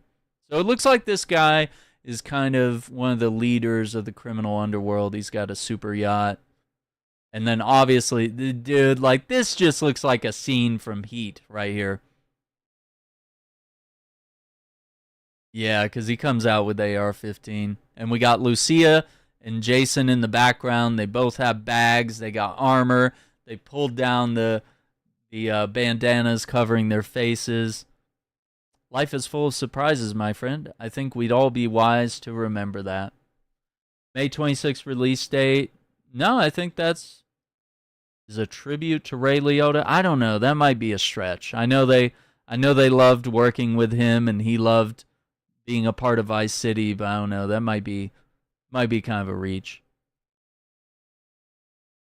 I think it's just probably coincidence that's the date they chose where they felt like they would have the most time to work on this game and make sure that it's like polished.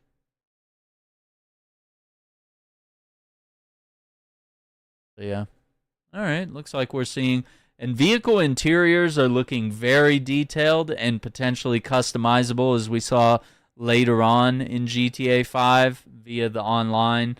We've been able to customize a little more. So yeah, the detail of that is looking pretty good. Look at that suit, though.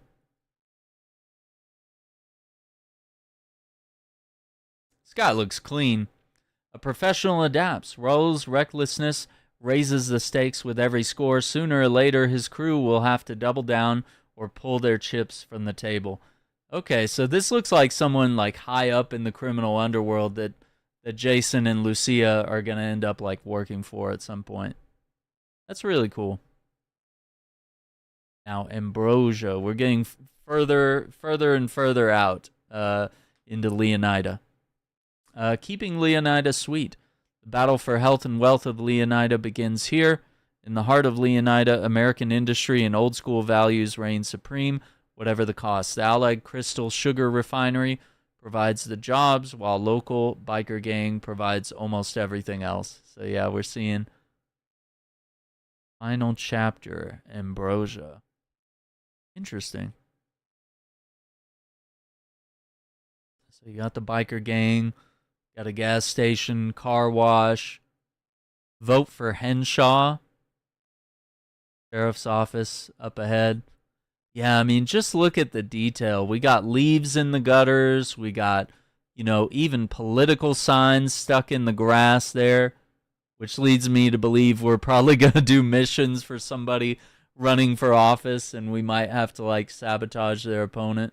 I don't think anything is a coincidence in this game. I think any little detail that you're able to spot is usually some sort of reference, It's very rare that there's an ad for something or a sticker or a sign or something that doesn't, have some sort of acknowledgement to something that happens in the game. So yeah, look at that skyline. So this is the first view where we're not seeing like Vice City in the background. We've seen all these various biomes. I think we're looking at the biggest GTA yet. I think we got it. I don't think it's a crazy conspiracy theory to say that. So, like, I really loved how massive San Andreas was, and maybe this is it. I mean, we're getting multiple cities here, a large countryside, swampland, forests, all that stuff.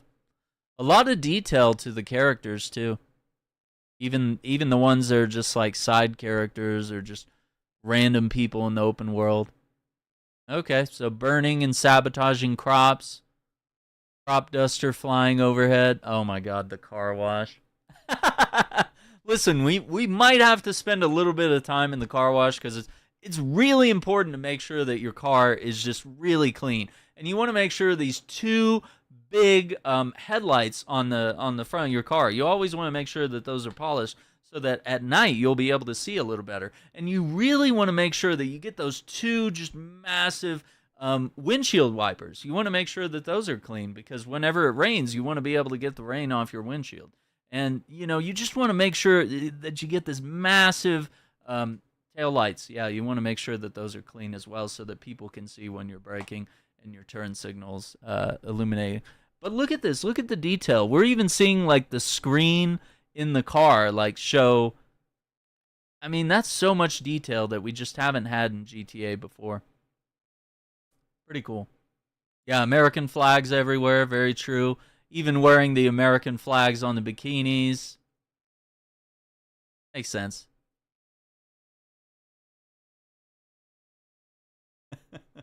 Okay, I guess that's all they're showing of that region. But honestly, this is a lot. I mean, they could have just dropped trailer 2 with, like, no additional information, just been like, yeah, deal with it. Like, whatever. So the fact that this is also including, like, an information dump, pretty cool. So Brian Heder, nothing better than a mudslide at sunset. So this is the guy at the beginning of the trailer that tells Jason to go pick up his checks. Go pick up the extortion money from businesses, maybe rent from people. He's got some landlord vibes. And see, once again, we're seeing in the background, like, boats being, set up for customization, for cleaning. I think it's very possible that we might have some boat customization, especially if we get super yachts and stuff. But, like, being able to change the color of maybe a boat that we own, take it out, go fishing, whatever. All right, so Brian's a classic drug runner from the golden age of smuggling in the Keys. Still moving product through his boatyard with his third wife, Lori. Brian's been around long enough to let others do his dirty work. There you go. Yeah, customization is crazy, right? Yeah, and seeing the gyms come back. Obviously, we're seeing Jason there in some body armor. Got a brick of cocaine there or something.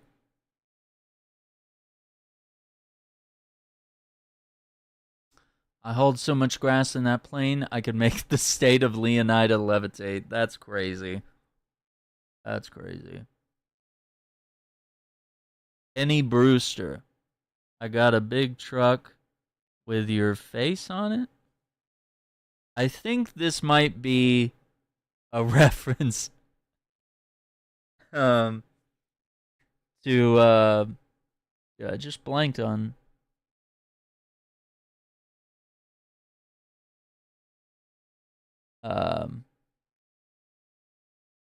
Jimmy Buffett. Kenny Brewster. I think that's a little like an homage. Because that definitely looks like his style of t-shirt design and just the vibe. Like it fits. Margaritaville, all that kind of thing. Okay. So previously we've seen Jason with like a 9mm Beretta, but it looks like right here Brian is handing him a Glock. So he's getting a bit of a higher tech upgrade there in firearms. Also, we're seeing Jason with longer hair and the beard and stuff, so it's showing that maybe some time has passed and your character is changing a little bit. So yeah, pretty cool. A lot of detail, yeah. Looks like Leonida Beach Bum moves like a great white shark. Brian's letting Jason live rent-free at one of his properties. Okay, so that makes sense why he was like doing the roofing and it's kind of, little unpainted and a little unfinished, so long as he helps with local shakedowns and stops by for Lori's sangria once in a while. So now, this is where I think we're going to see things like hiking and hunting, not just gators, but obviously more wildlife here at Mount Caliga National Park. Wild, wild country.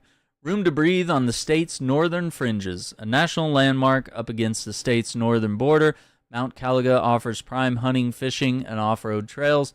In the lush surrounding backwoods, hillbilly mystics and paranoid radicals live far from the prying eyes of the government. So obviously it looks like dirt bike races are going to be in.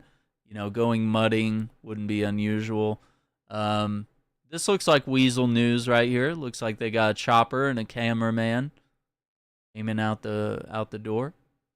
And then we're seeing rednecks with hunting rifles, overalls, various hunting attire there. So I don't know. Maybe we'll see that the dogs might be able to be like a hunting companion or something. But yeah, a lot of countryside. Once again, we're seeing bobcats, various animals and wildlife, deer. Yeah. Yeah, we love to be as informative as we can on these deep dives. Yeah, there you go. Mountain cat. You got various types of deer here. I mean, just look at the reflections in the water, guys. I mean, this is all captured on PS5, like not even PS5 Pro. So I mean, it's crazy. And I see no reason to really upgrade to a PS5 Pro unless you really want it. Or you don't already have a PS5. I mean, look what they did with Red Dead Redemption 2. I mean, that game came out in 2018. It's been 7 years since that game came out. And it's still one of the most gorgeous games. And even GTA 5 came out in 2013. It's seen various enhancements over the years we just now got. Ray tracing in the game. And obviously the mod community is able to take things even further. But just look at the baseline of what's possible. So yeah, this is the trailer 2, they did admit that it was captured on a PlayStation 5. So yeah, this will be on both platforms obviously, and it's coming to PC later. And yeah, Kenny brings up a really good point here. The roleplay scene for this community is going to go crazy. And why? Well, it's because Rockstar bought 5M, one of the biggest like role-playing communities. They manage all the fancy mods and the servers and stuff like that. I really hope a lot of the details that we see from roleplay, like being able to use items, customization of clothing, environments, vehicles, all the emotes that we were able to do in 5M, having gas in the car, seat belts, blinkers, like those are the details I love. Like the little things, So I'd love to see a lot of the immersion that the roleplay community usually has to access by, modifying the game or tweaking little things to get it to where a player can do various emotes and interact with various props and stuff in order to have sophisticated roleplay storylines. I think it would be really cool. I think it'd be really cool to see a lot of that make it into the main game. But yeah, it did get delayed till 2026. I think it'll be ready. I think that will be the final date.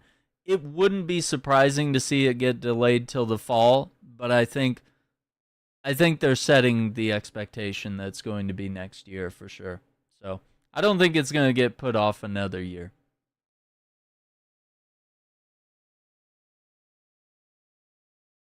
Yeah, they got to work on polishing it, bug fixes. A lot of devs will try to add a lot of features that might break the game. They just kind of try to throw everything at the wall and see what they can do and then how they can stabilize it. So, I mean, that's really where they're at.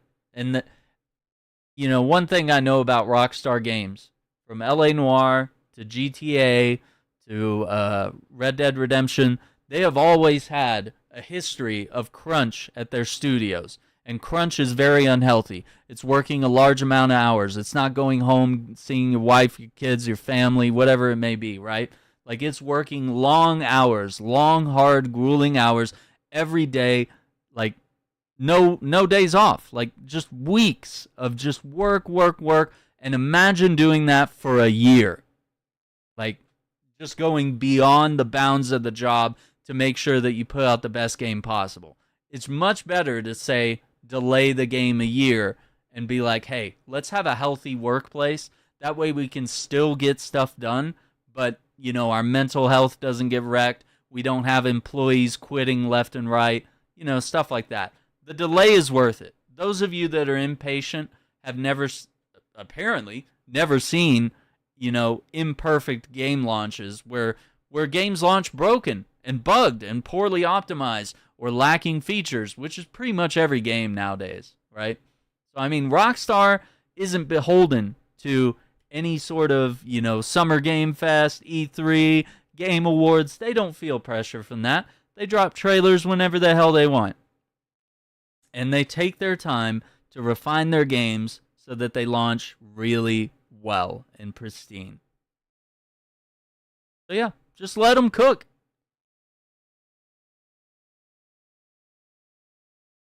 They just showed you. They just showed you how big this world is and how detailed it's going to be. Are we going to be kayaking gamers? We're going to be fishing. We're going to be doing billiards, which is pool, mini golf, boxing, kickboxing, fight clubs, hitting the gym. I'm not going to lie. Going scuba diving or kayaking or fishing, that'd be really soothing. You know what? I'm down for it.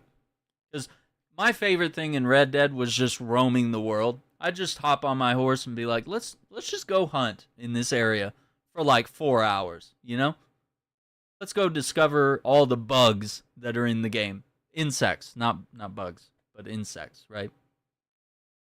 Look at the details, man.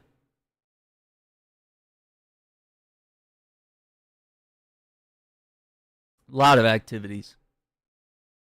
Yeah, delays are only bad when, it's almost like the video game version of reshoots. Cyberpunk was one of the rare examples where it was like, they delayed the game a lot. And I don't think that contributed necessarily to the game launching in a poor state. I think that was them just lying that it was going to be able to run on Xbox One and PS4. That was just a lie.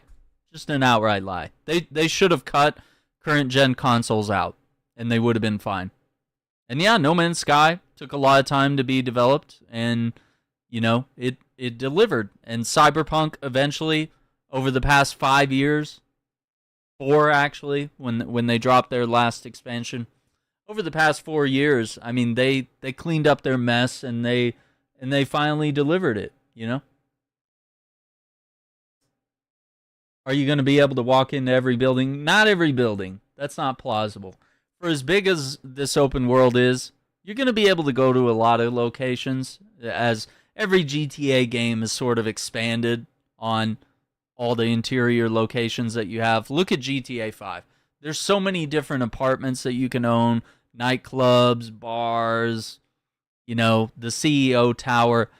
And there were various locations throughout the story. GTA 4 had the hospital that you could go inside. Yeah. Oh, dude, the True Crime series was so good. I love those games. But yeah, I think you're gonna be able to go into a lot of gas stations and various locations. It's probably going to expand a little more than GTA 5.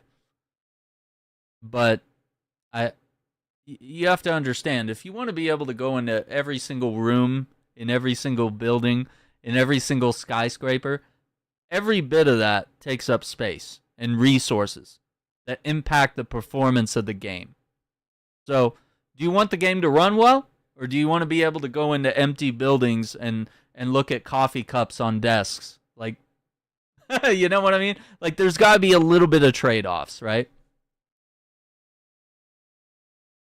But yeah, it's good to see, trains are back. We obviously see that there's a train system running through this area, so I think it's cool, man, because, sometimes it was a drag in GTA 5. Anytime you had a mission out in the countryside, you're like, oh, come on, that's like a 10-minute drive. I don't want to have to drive out there every single time. It's nice to have, planes and trains and various other ways of transit. Trucks, forklifts, bulldozers, stuff like that. let's see. I mean, I know we've seen like semi trucks. I don't know that we've seen some of those cars, but I'm with you. Tow trucks. I think we've seen tow trucks. And it wouldn't be unusual if the repo mini game came back. Hope the guns act like Max Payne 3. Look at you. Look at you, a true savant in chat. Yep. Yeah, I was toying with the idea. I was just kind of explaining this earlier that, you know, what if your car is like your horse in Red Dead, where your car stores all your guns and you just pop the trunk to get the heavy guns, and all you can really carry is like your pistols, maybe like an Uzi, you know, maybe a grenade in your pocket. But then, you know, you put like an AR or a shotgun on your back, you know, with a holster or a sling, as it were. And then you gotta go to the trunk if you want a grenade launcher or whatever. Or the back seat, whatever it is. Like, I think that extra level of immersion would be really cool. I'm kind of over... It's really rough in GTA 5 when you get, like, several different versions of the same gun. You got, like, 8 different types of pistols, 5 different types of ARs, 3 different types of SMGs and LMGs and stuff. And you're just, like, you're trying to sort through all that in the radio menus, trying to pick up what you need. I gotta say, Max Payne 3, just like, hey, whatever you can carry, that's what you carry. Dual pistols and a larger rifle. Instead of the, like, infinite pockets, you know?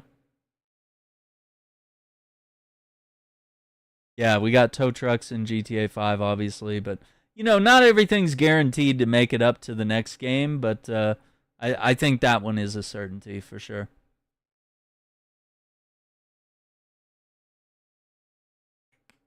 Yeah, let me see. Forklift? Yeah, forklift would be cool. Yeah, and apparently cops are going to be a little more realistic in this game, where, yeah, they are going to, you know, like, pull you over and pull over other people. I mean, I think you're going to see a lot of the immersion from Red Dead 2.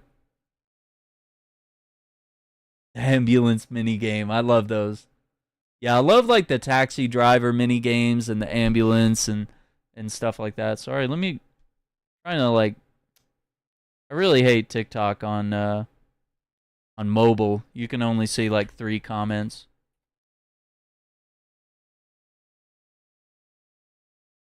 I don't know about the 30 FPS thing. He said we did not leave Iraq because we were Zionists. Oh, hey, we're getting the Hassan and Ethan stuff. All right, let me pull it up here.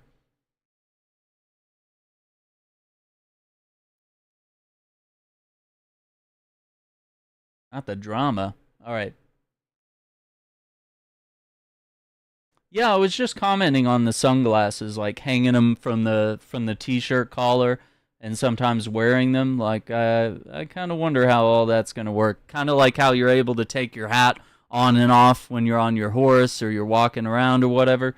Like, you know, maybe sunglasses and ball caps will operate in that way.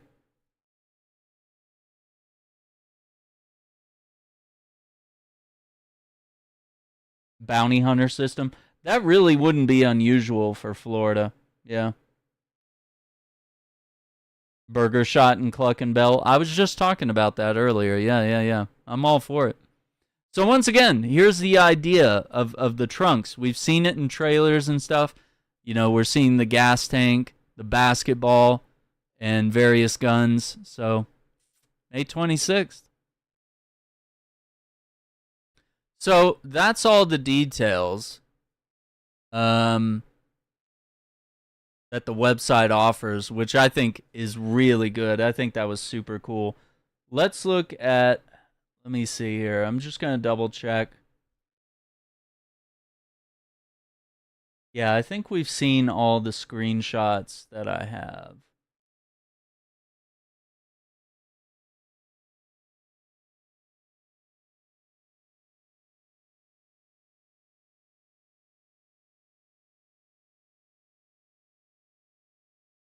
I don't remember if we saw all these. But yeah, we're seeing Jason with like different hair lengths, different sunglasses, different length on the beard. So, I mean, we're seeing tattoos, so might be various levels of customization there. And then like with Lucia, we're seeing her at the gym training, kickboxing. She's got the earbuds in, which seems to be a thing. I'm thinking that might be something that you equip in order to just like listen to the radio on the go or like work out while you're listening. I think that's very much a mechanic here. And it seems like clubbing is a pretty popular activity there. Yeah, I thought I had... Yeah, we might have to go back and watch the trailer, because I'm pretty sure we saw Jason with the earbuds in his ear as well. Yeah, the RP servers are going to be wild, especially if their team up with 5M goes nuts in GTA 6. Like, if we're able to have a menu that allows us to access a lot of those deeper features like the seat belts, the turn signals, the props, the emotes, you know, all the things that make you know, being on an RP server go wild. All right, so armed with this new knowledge, actually, let's go back to trailer 1. Hang on. Let's go back to trailer 1. And then we'll watch trailer 2 again. But armed with all the knowledge that we know now, let's see if we can figure out some extra details and glean some things from these 2 trailers. Okay. So yeah, we've seen the buses. We've seen, you know, people hauling boats. We've seen the semi-trucks. Lucia, do you know why you're here?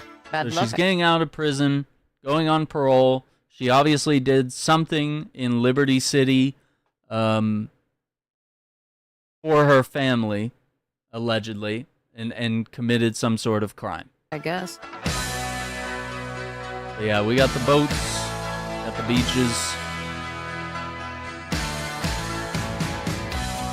I'm not sure how they're going to do story mode and online, because last time, and I think it was a good idea, that they did the story mode and then like a month or whatever later, no, we're not just reacting to the first trailer now. We're reacting to trailer 2. And all the details that's been released, and we're going back to trailer 1 armed with that information so that we can make even bigger projections about what might actually be true. Come on, funny man. Come on. Get with the program. Get with the program here. So yeah, we're seeing the Everglades again.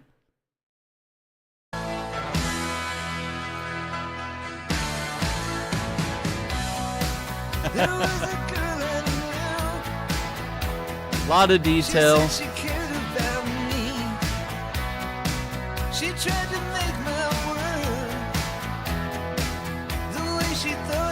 A lot of vehicles, guys. Like, what I've noticed from both trailers and all the screenshots is that there's a lot of traffic in this game. And that might get turned down for performance reasons and might be something you can only turn up in PC. But, I mean, even look at the boat traffic that we have on screen. I mean, there is a lot of detail in this game. I'm hoping that stays in, because, I mean, look how crowded this place is. Like, it's really cool being able to see, yeah, and once again, Ocean View Hotel, classic spot from Vice City is back there. Oh, anyway. Yeah, right here. So we're getting a shot at, like, the Keys, the Everglades, you know. And that, I'm pretty sure that's a blimp up there at the top of the screen. And we're seeing cargo haulers, rowboats. We saw kayaks in some of the new screenshots that were launched today. This looks like a stunt jump right here. Like, obviously.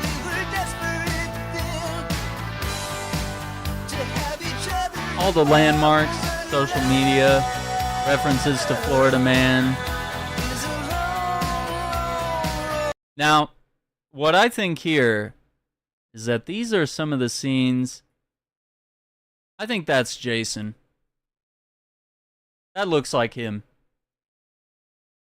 That's my theory. I've had that theory since the first trailer. I was like, that looks a lot like him. And I think there's a lot of reason to support that. Yeah, you got all the crazy Florida shenanigans. Obviously, we're seeing like the mudding and the, dirt bike races, all that kind of stuff. That's going to be a thing. Look who's back.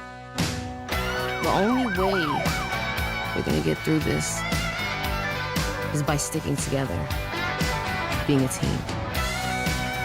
Yeah, I'm thinking he's just like Brian in Fast and Furious. I think he's undercover in some aspect.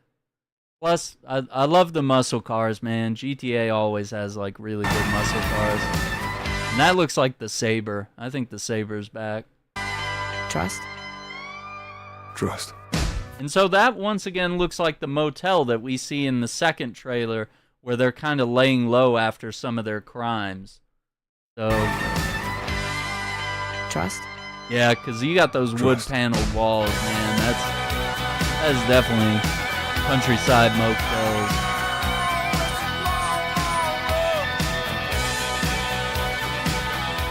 Yeah, we got that. Let's go back to trailer 2 now.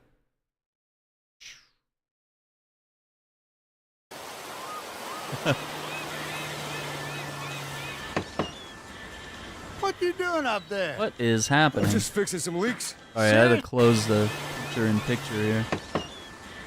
So yeah, we're seeing that this is one of the rent properties that Jason's living in and is like, remodeling, I guess, throughout the story here.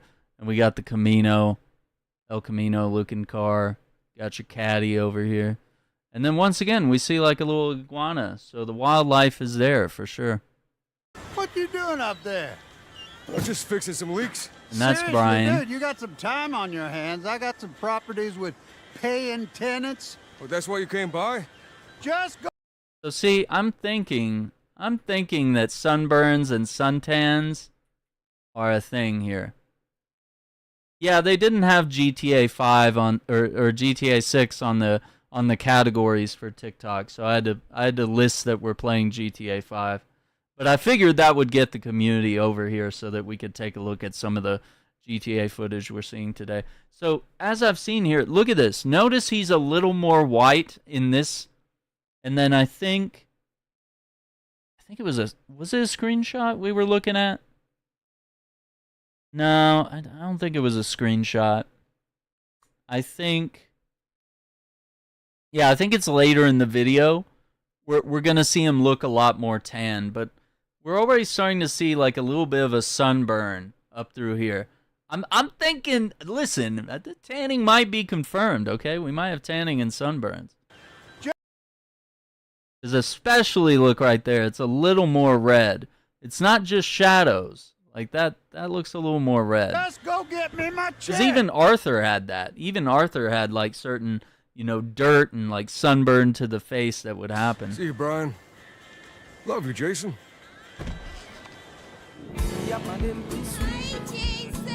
So yeah, going out, collecting protection money, extorting businesses. Obviously, this is a 420 joint. Yeah, you got this guy hauling the jet ski. So we've seen different vehicles with different types of trailers for hauling different types of cargo. So that's possible. And like I said, I've been saying this throughout our reaction. I think being able to turn off the HUD and just rely on road signs and landmarks, I think it might be even more possible in this game than any other GTA, because some GTAs you can't read the signs very well. Some GTAs don't even have road signs. So this could be the most immersive one that we have. So I mean, that's a really fun way to keep the game from getting stale, is like turn off the mini-map, get rid of the radar, and just rely on your senses and stuff like that. Okay, so as I was mentioning earlier about the earbuds, he's got the earbuds in. And we've seen that with Lucia when she's working out and doing the kickboxing and hitting the bag, right? And this doesn't look like a cutscene here. This doesn't look like it's part of a cutscene. This looks like a static image where you're doing like the workout mini game that you have in San Andreas in order to get more fit. And I was mentioning that he does look a little more fit in this game or in this trailer than in previous footage. So it's possible that we might see that system that we loved from San Andreas return. It'd be really cool. But we also haven't seen any images of the main characters being like super fat or super skinny, but we have seen them just look kind of regular and then just kind of looking a little more built throughout these trailers. But yeah, I'm thinking it might be a mini game. And we got the cat up here, by the way. We do have the cat. And we pointed this out, I think, in trailer 1, that there was a lottery in the ATMs and stuff. I'm wondering if any of that's going to be playable, man. Like, that would be really cool. I'm here for it. Got the homeless guy out there. And then, like we were talking about earlier, we've seen this throughout the screenshots and the trailers where the cops are just, like, randomly pulling people over and arresting them and stuff. It's making the city look a little more alive. And apparently they're going to be able to do this with the player. Much akin to, like, maybe Mafia would be the best example of how Mafia had, like, cops pull you over for, like, speeding tickets or anytime they had, like, a reason to come up and arrest you, you're assaulting another citizen or something like that. I don't think they'll go as far as speeding tickets. Usually GTA doesn't do the traffic crimes, but it would be really interesting to see cops like try to pull you over for having drugs or maybe you just robbed a place, you know? Maybe different levels of police pursuits, especially on the lower end. Like, I've noticed in GTA that cops never really try to arrest you, you know? They usually they're just like, yeah, we got to kill this guy. So, I don't know. Could be really interesting. Don't know if any of that's like super confirmed, but it would be kind of interesting. Would look really cool.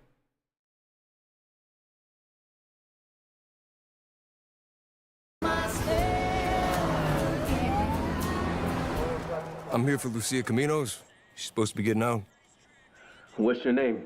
Jason Duval. I think you heard before.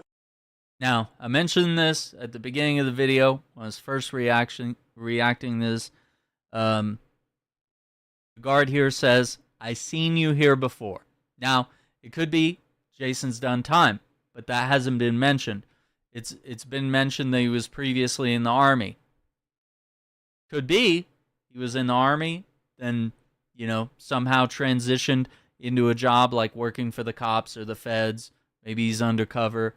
I think there could be some sort of element there where he might be an informant for a Fed, or he might just be a Fed himself. You know, other people keep bringing it up. Even in the story, one of the guys is like, yo, you a Fed? So, you know, it could just be because he's white and everybody just accuses white people of being cops, you know? And he does have that look like Brian does in Fast and Furious. So, I don't know. We'll see. But I think this is not just a throwaway line. I think this makes sense. What's your name? Jason Duval. Yeah, so this is trailer 2. He might have. And he says you might have. So I don't think he's acknowledging like that he's been here to visit Lucia. I don't think that's the acknowledgement here. I think the acknowledgement is that I might have seen you here, but maybe you were dressed up like a cop, you know? Maybe you had your suit on and now you're coming in a little more casual, right? So I think there's more here. You know, it could be one way or the other, but I think there's a lot of evidence to suggest, especially that I pointed out in trailer 1, where it looks like he's part of a raid and he's got his armor on and stuff like that. It's quite possible. Let's see.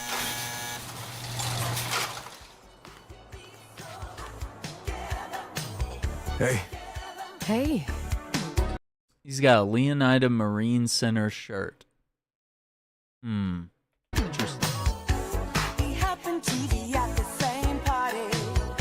So yeah, we see her there. We see her there with the ankle monitor, which you know, once again, it kind of lends to the idea that that might be suitable for like a tutorial to keep you locked into one area as they teach you the basics and go through the prologue of the game and build up from there. Could be.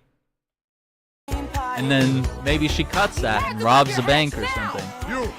And we've seen her, obviously, in the vest trying to do the community service, the cleaning up trash and stuff like that.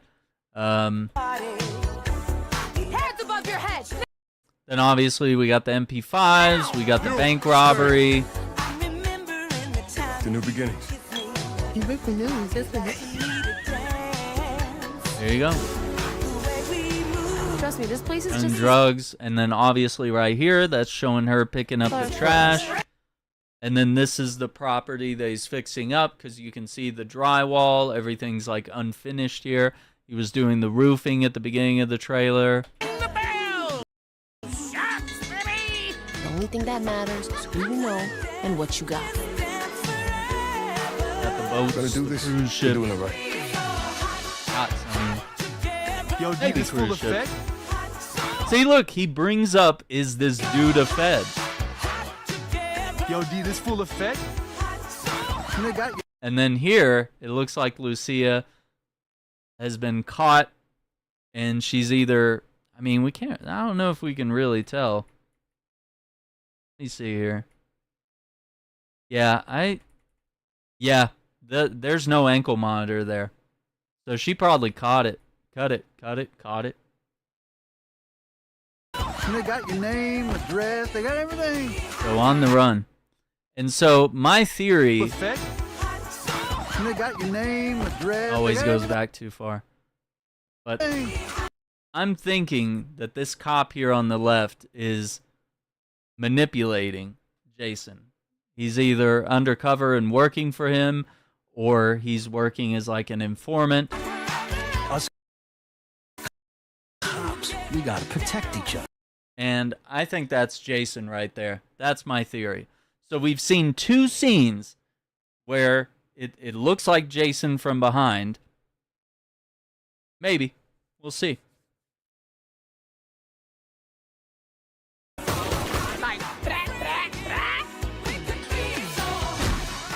And then here, this lends to the idea that there's going to be some sort of fight club, and we've seen Lucia training and stuff like that. But now this is the actual I fight. got this. And then once again, this is what looks like the same house in just a little worse of a state. We got it. Got the grenade launcher blowing up the police vehicles. And once again, I pointed this out earlier. We go back, we look at the Manatees jersey that the guy has on. We see the Doberman on the right side of the screen. There's a Doberman right there just sitting while these two guys are taking a selfie there. And here, we're seeing that, we're seeing Lucia look a little ripped here. She's looking, I'm thinking that's a key feature here, where if you go and work out, your character will get more and more buff. And she's obviously fighting security in the landing gear of a plane. Who knows why. But it's exciting. And then here we see like the Fast Five moment where they're dragging the safe with a chain like that. So a bank robbery gone wrong. I mean, I don't know why they would show. I got this. We got it. If we go back here, why would they show this if it wasn't Lucia? It's very clearly Lucia.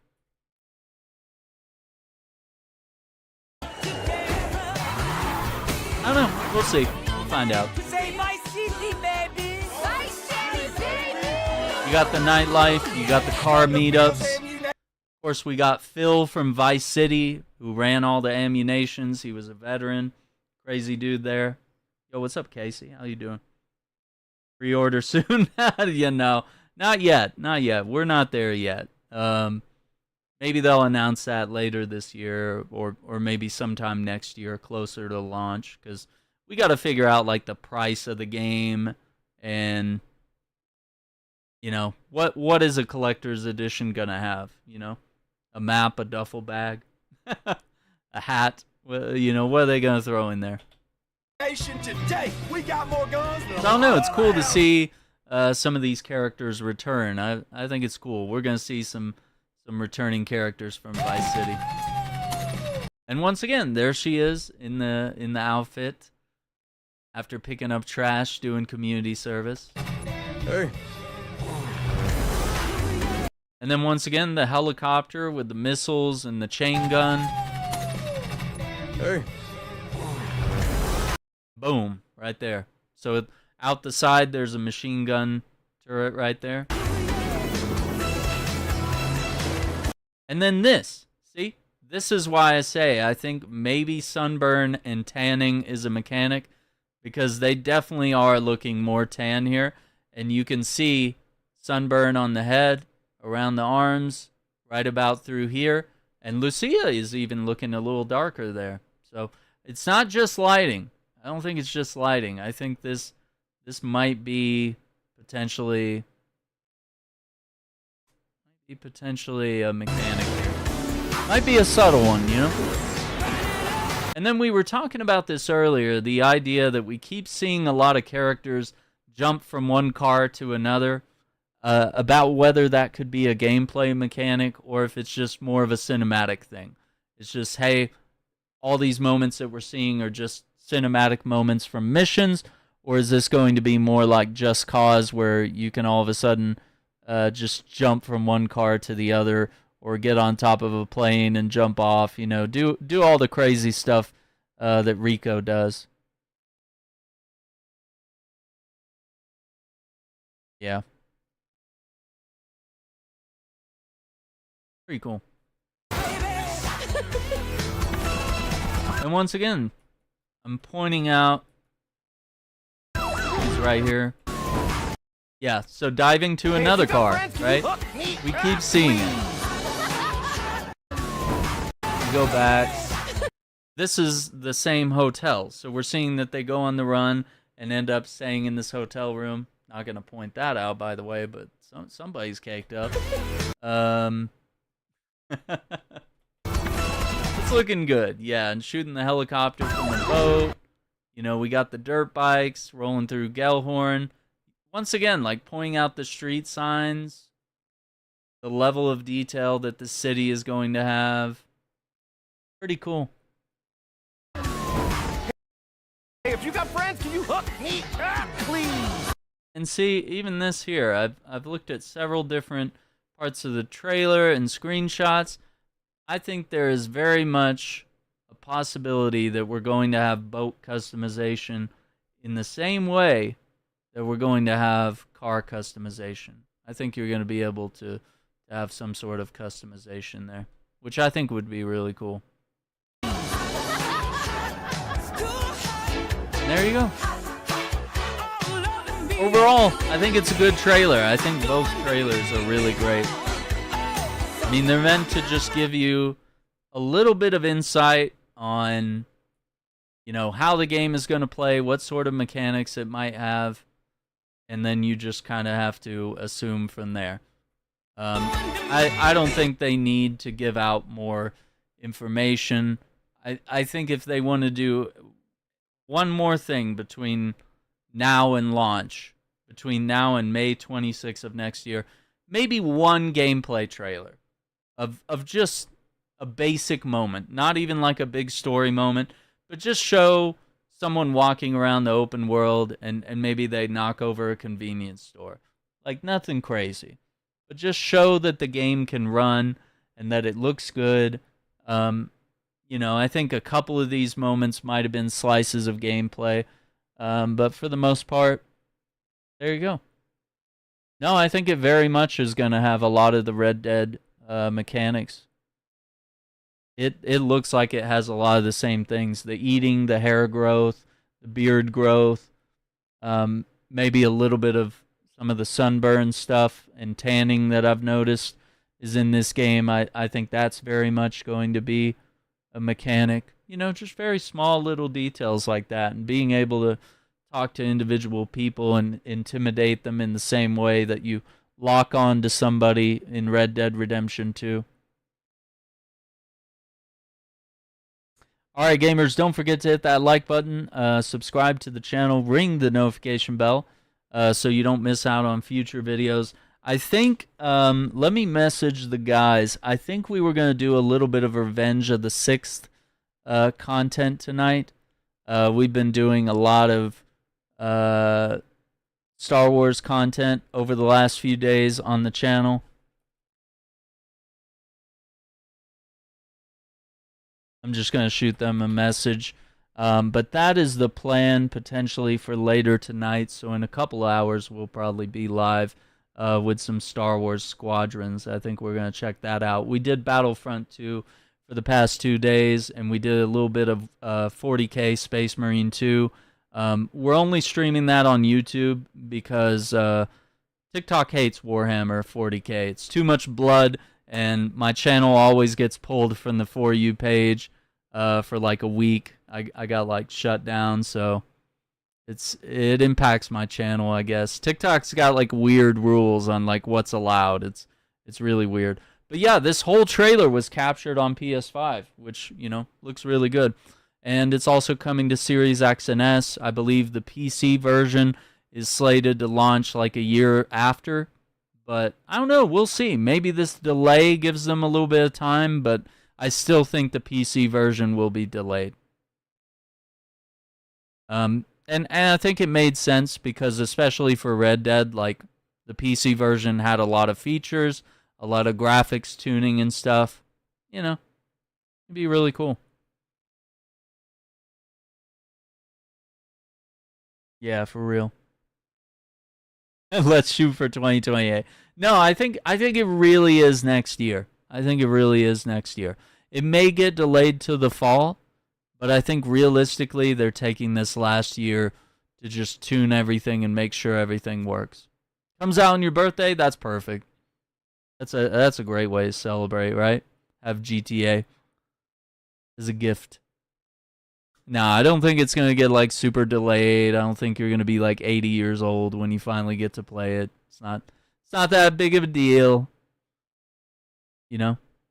It wouldn't be crazy to see it delayed to October. That's usually the launch window for most GTA games. But, honestly, May would be good, because usually we're in a summer drought around that time of year. Not a lot of games coming out in the summer, you know?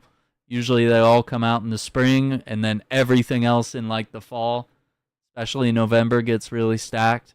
So, I don't know. I think it's a win. I think it allows other games to release this year, have a chance to breathe, play some other things, because no game wants to launch around the release window of this game. It's just no one's going to be interested in anything else, you know? Yeah, be safe if you're building scaffolds. make sure you're buckled in. You got 3 points of contact so you don't fall off, man. Red Dead did the same thing. Yeah. Yeah, I don't think they'll delay it that long, but I think they have a formula now where, you know, they can release a Grand Theft Auto every 10 years and, you know, work on expanding the mechanics that are in the game. Add new cars, add new planes. Everything they did with GTA 5 is a blueprint moving forward. I kind of hate it because I loved having new GTA games every couple years and new locations. But I think that's the plan. I do think we're going to be stuck in one location for at least the next 5 or 10 years, at least. And then, you know, maybe we'll get a Red Dead 3 in between. Maybe that's the formula. Coming out this year, it wouldn't be, you know, I don't know. I don't know if they want to do a surprise drop because, especially for like collector's editions and stuff, limited time pre-order things, that's going to be a nightmare logistically if they try to like shadow drop. Yeah, you're going to need a pretty good system to run this. I think you're going to need to have things up to current spec. Because it's looking very detailed. And if you're going to want to turn on features like ray tracing or whatever, you know, we'll see. I really hope, in terms of cost, I really hope they keep it reasonable. I think this would be a great time, because Rockstar, dude, they made big, insane amounts of money. GTA 5 was literally the best-selling game of all time for the longest time. And there's some other games that have done really well. But I think Rockstar, I think they should come in at 60. I know that's crazy, but I think $60 with the volume that they're going to move for just the base game, you're going to make ridiculous money. And then, if there's collector's editions with fancy stuff, 80, 90, 100, maybe a little more. But I'm tired of these like $200 collector's editions that come with like a plastic statue. It's like, that doesn't make sense, But like for the base version of the game, I think they should buck the industry trend of games going up to $70 and $80. I think they should do 60. Now that's my opinion, right? That's what I would like. Now what I think will happen, I think it's probably going to be 70, maybe 80 for a base game. Unfortunately. And I understand you always spend more on a collector's edition, so wouldn't be crazy to see a collector's be 100 or 120, but I think when collector's editions start to get more than that, it starts to drop. And I'm pretty much guaranteed I will get the collectors, But yeah, I think 60 would be dope, man. We're seeing a lot of games even launch at $40 from like indie studios and extraction shooters, hero shooters. All Helldivers 2 was $40. I think Forever Winter, isn't that like 30 or so? Like there's some games that are trying to buck that trend where they're like, "Hey, we're delivering value to you. We're not trying to like screw you over." And it's like, we're already rich. We can already pay all our devs. We make so much money that we're able to come out with new games every 10 years and have the production value be, potentially higher than any other AAA game. 60 or 70 isn't unreasonable, fortunately. But yeah, we'll see. Yeah, quality, not quantity. There you go. And I think we'll see how the market responds. There's a lot of time between now and May, right?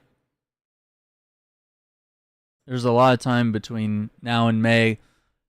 We could see people react poorly to Nintendo Switch 2 and the new pricing structure of how games could be anywhere between $30 and $80. Depending on, what the studio or the publisher wants to price it at. We're going to see people buy a lot less games if the new starting price is $80 and you have 2 or 3 games that you're interested in come out the same month or the same week. Are you really going to spend $240 on your gaming hobby? Can you afford to is the bigger question.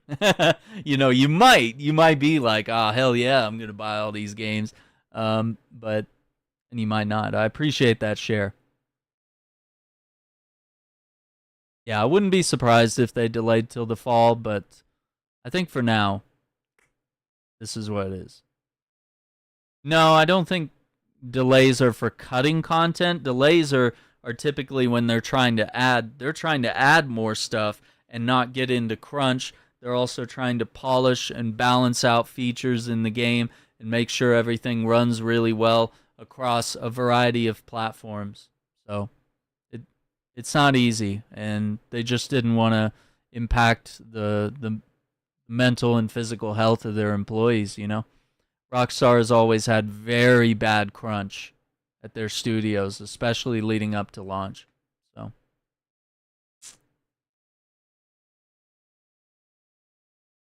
The delay is good. It's a good reason, and it makes sense.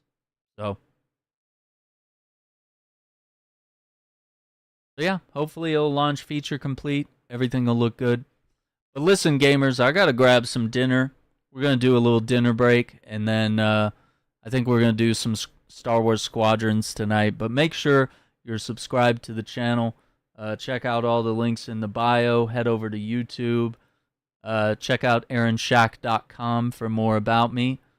Have all the links. Yeah, I know. Don't you dare leave. I mean, we've done all we can. I mean, we watched the trailer like several times. We read everything that we could read about the game. We sat here for 2.5 hours. I turned a 2 or 3 minute trailer into a 2.5 hour live stream. You know what I mean? Like, don't you dare leave. I mean, there's not much we can talk about regarding this game right now. I mean, that's really all. Unless more news is released or something, we can't really speculate. I know leaving at the Apex when we got like 70 people in here and we got a couple people watching on YouTube as well. Yeah. Is this yeah, should we just do a countdown stream and just go live every day and just sit here? Oof. Yo, I appreciate you guys reaching that live goal. We got the 2 roses there. Let's go.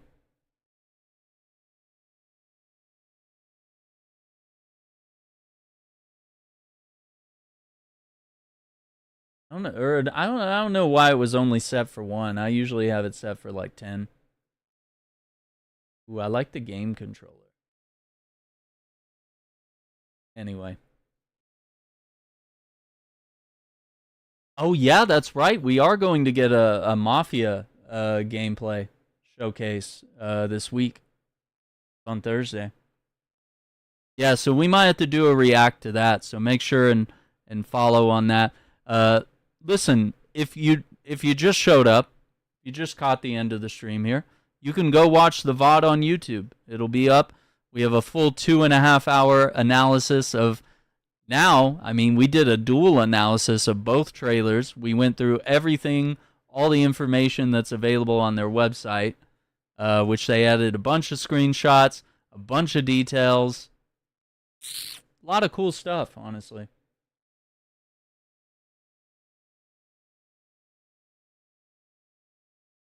Don't you dare leave. Yo, appreciate the follow. Yeah, I'm always here to talk about games, provide calm, logical takes. I mean, we're not really trying to do like hot takes or hate reviews or angry stuff like that. We just like to be reasonable here, you know? Just have fun, share the passion of gaming, and, you know, every now and then we get to do a little bit of an analysis like this where we tear apart some game trailers and theorize about what's possible. I think prices, you know, just base game could be anywhere between $60 and $80. I think more than that for a base game is insane. I mean, people will buy it regardless, but I mean, I don't think that's a good move. And especially for the collector's editions, I think those prices need to get back down to reality. I think having games, you know, just a little over $100 for a collector's edition, 120, 150 is reasonable. But I think once they hit these ceilings of like $200, $250 or more for a plastic statue or a map or a duffel bag or a t-shirt or whatever, like all of a sudden we're getting to the point where none of that is viable or reasonable. So we'll see. Anyway, gamers, I want to thank you all for watching. Don't forget to hit that like button, subscribe to the channel, ring the notification bell. If you're on TikTok, head over, support the YouTube channel, give us a like over there, give us a subscribe. There are some games that we can't stream on TikTok, so sometimes it's best to follow in both locations. Check out my website, aaronshack.com, for more details about me and everything I do. We also have the Shackcast podcast, which is available anywhere you get podcasts, as well as on YouTube, where we do it live and on video a lot of the time. Yeah. Right? When you hit $100 for a base game I'm not playing anymore, yeah, I mean, I even feel like $80. What if you want to buy two $80 games in a week? That's $160 plus tax. And that's just for people who live in the States. Like if you live in Canada, you know, games cost more. If you live in Brazil, games cost even more than that. You know? They ain't cheap. So yeah, gaming, you know, has always been, I hate using the word luxury hobby because we assume that it has to be like luxurious and expensive. But, you know, gaming is just that. It is a hobby. It's something where you take care of your bills and then you buy games, right? Because if you don't have electricity and internet, you're not going to be playing any games. If you don't have food, you can't be alive to play the games. So it's always been a hobby in that sense, but where it starts to get so expensive that you're choosing to buy less games, or you're signing up for something like Game Pass and you're literally just like renting games and not really having any real ownership of them. That's, you know, some of that is good savings, and it's the best value that you can find in gaming, but you know, at the point where we're not able to afford games and games are coming out at lower qualities and higher prices and more of a cash grab, then we get in a little bit of an issue. Can we watch the trailer again? We've already watched it several times, but I'll let it run in the background while we talk. But I mean, that's pretty much the wrap up. Game looks dope. I'm super excited for it. We'll be live later tonight, typically around 9 p.m. Central. It's 10 Eastern. Was that like 7 on the West Coast? Because I gotta grab some dinner, and there's really not much more to say. We've done a really thorough, deep analysis of both trailers and everything that's available on the website. We've theorized. We've thrown out conspiracy theories of like what we think will be in the game, what we want to be in the game. Why would they release a second trailer after a delay? It makes sense. Rockstar operates on their own timetable, and this is just a little thing to get you by, and they've known for a while that they were going to delay the game, so they've obviously prepared this trailer as a way to showcase what they're working on. And then, you know, next year we'll have a chance to check it out. They've delayed so that they won't have to worry about crunch, and they won't have any issues with development. So it's going to be an incredible game, but, you know, they have to put the TLC. You know, you got to put the love and the work into the game and make sure it launches without bugs and without optimization issues and stuff like that.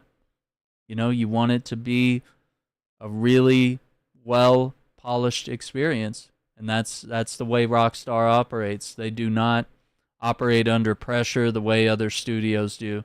They release things whenever they want, whenever they're ready. So, yeah, patience.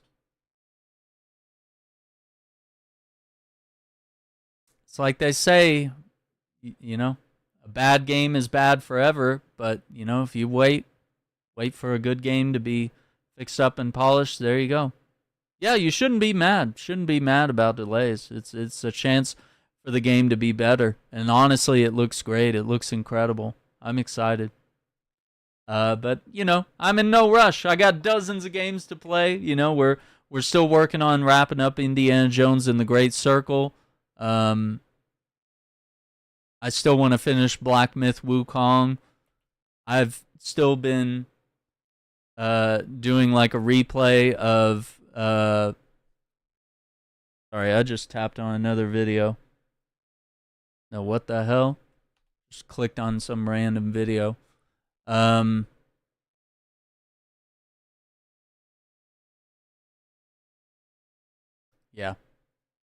They're working hard. That's what it is.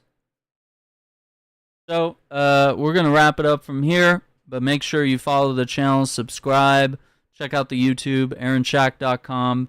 I got to grab some dinner. So, we'll be on later tonight. Star Wars Squadrons for Revenge of the 6th, as we call May 6th.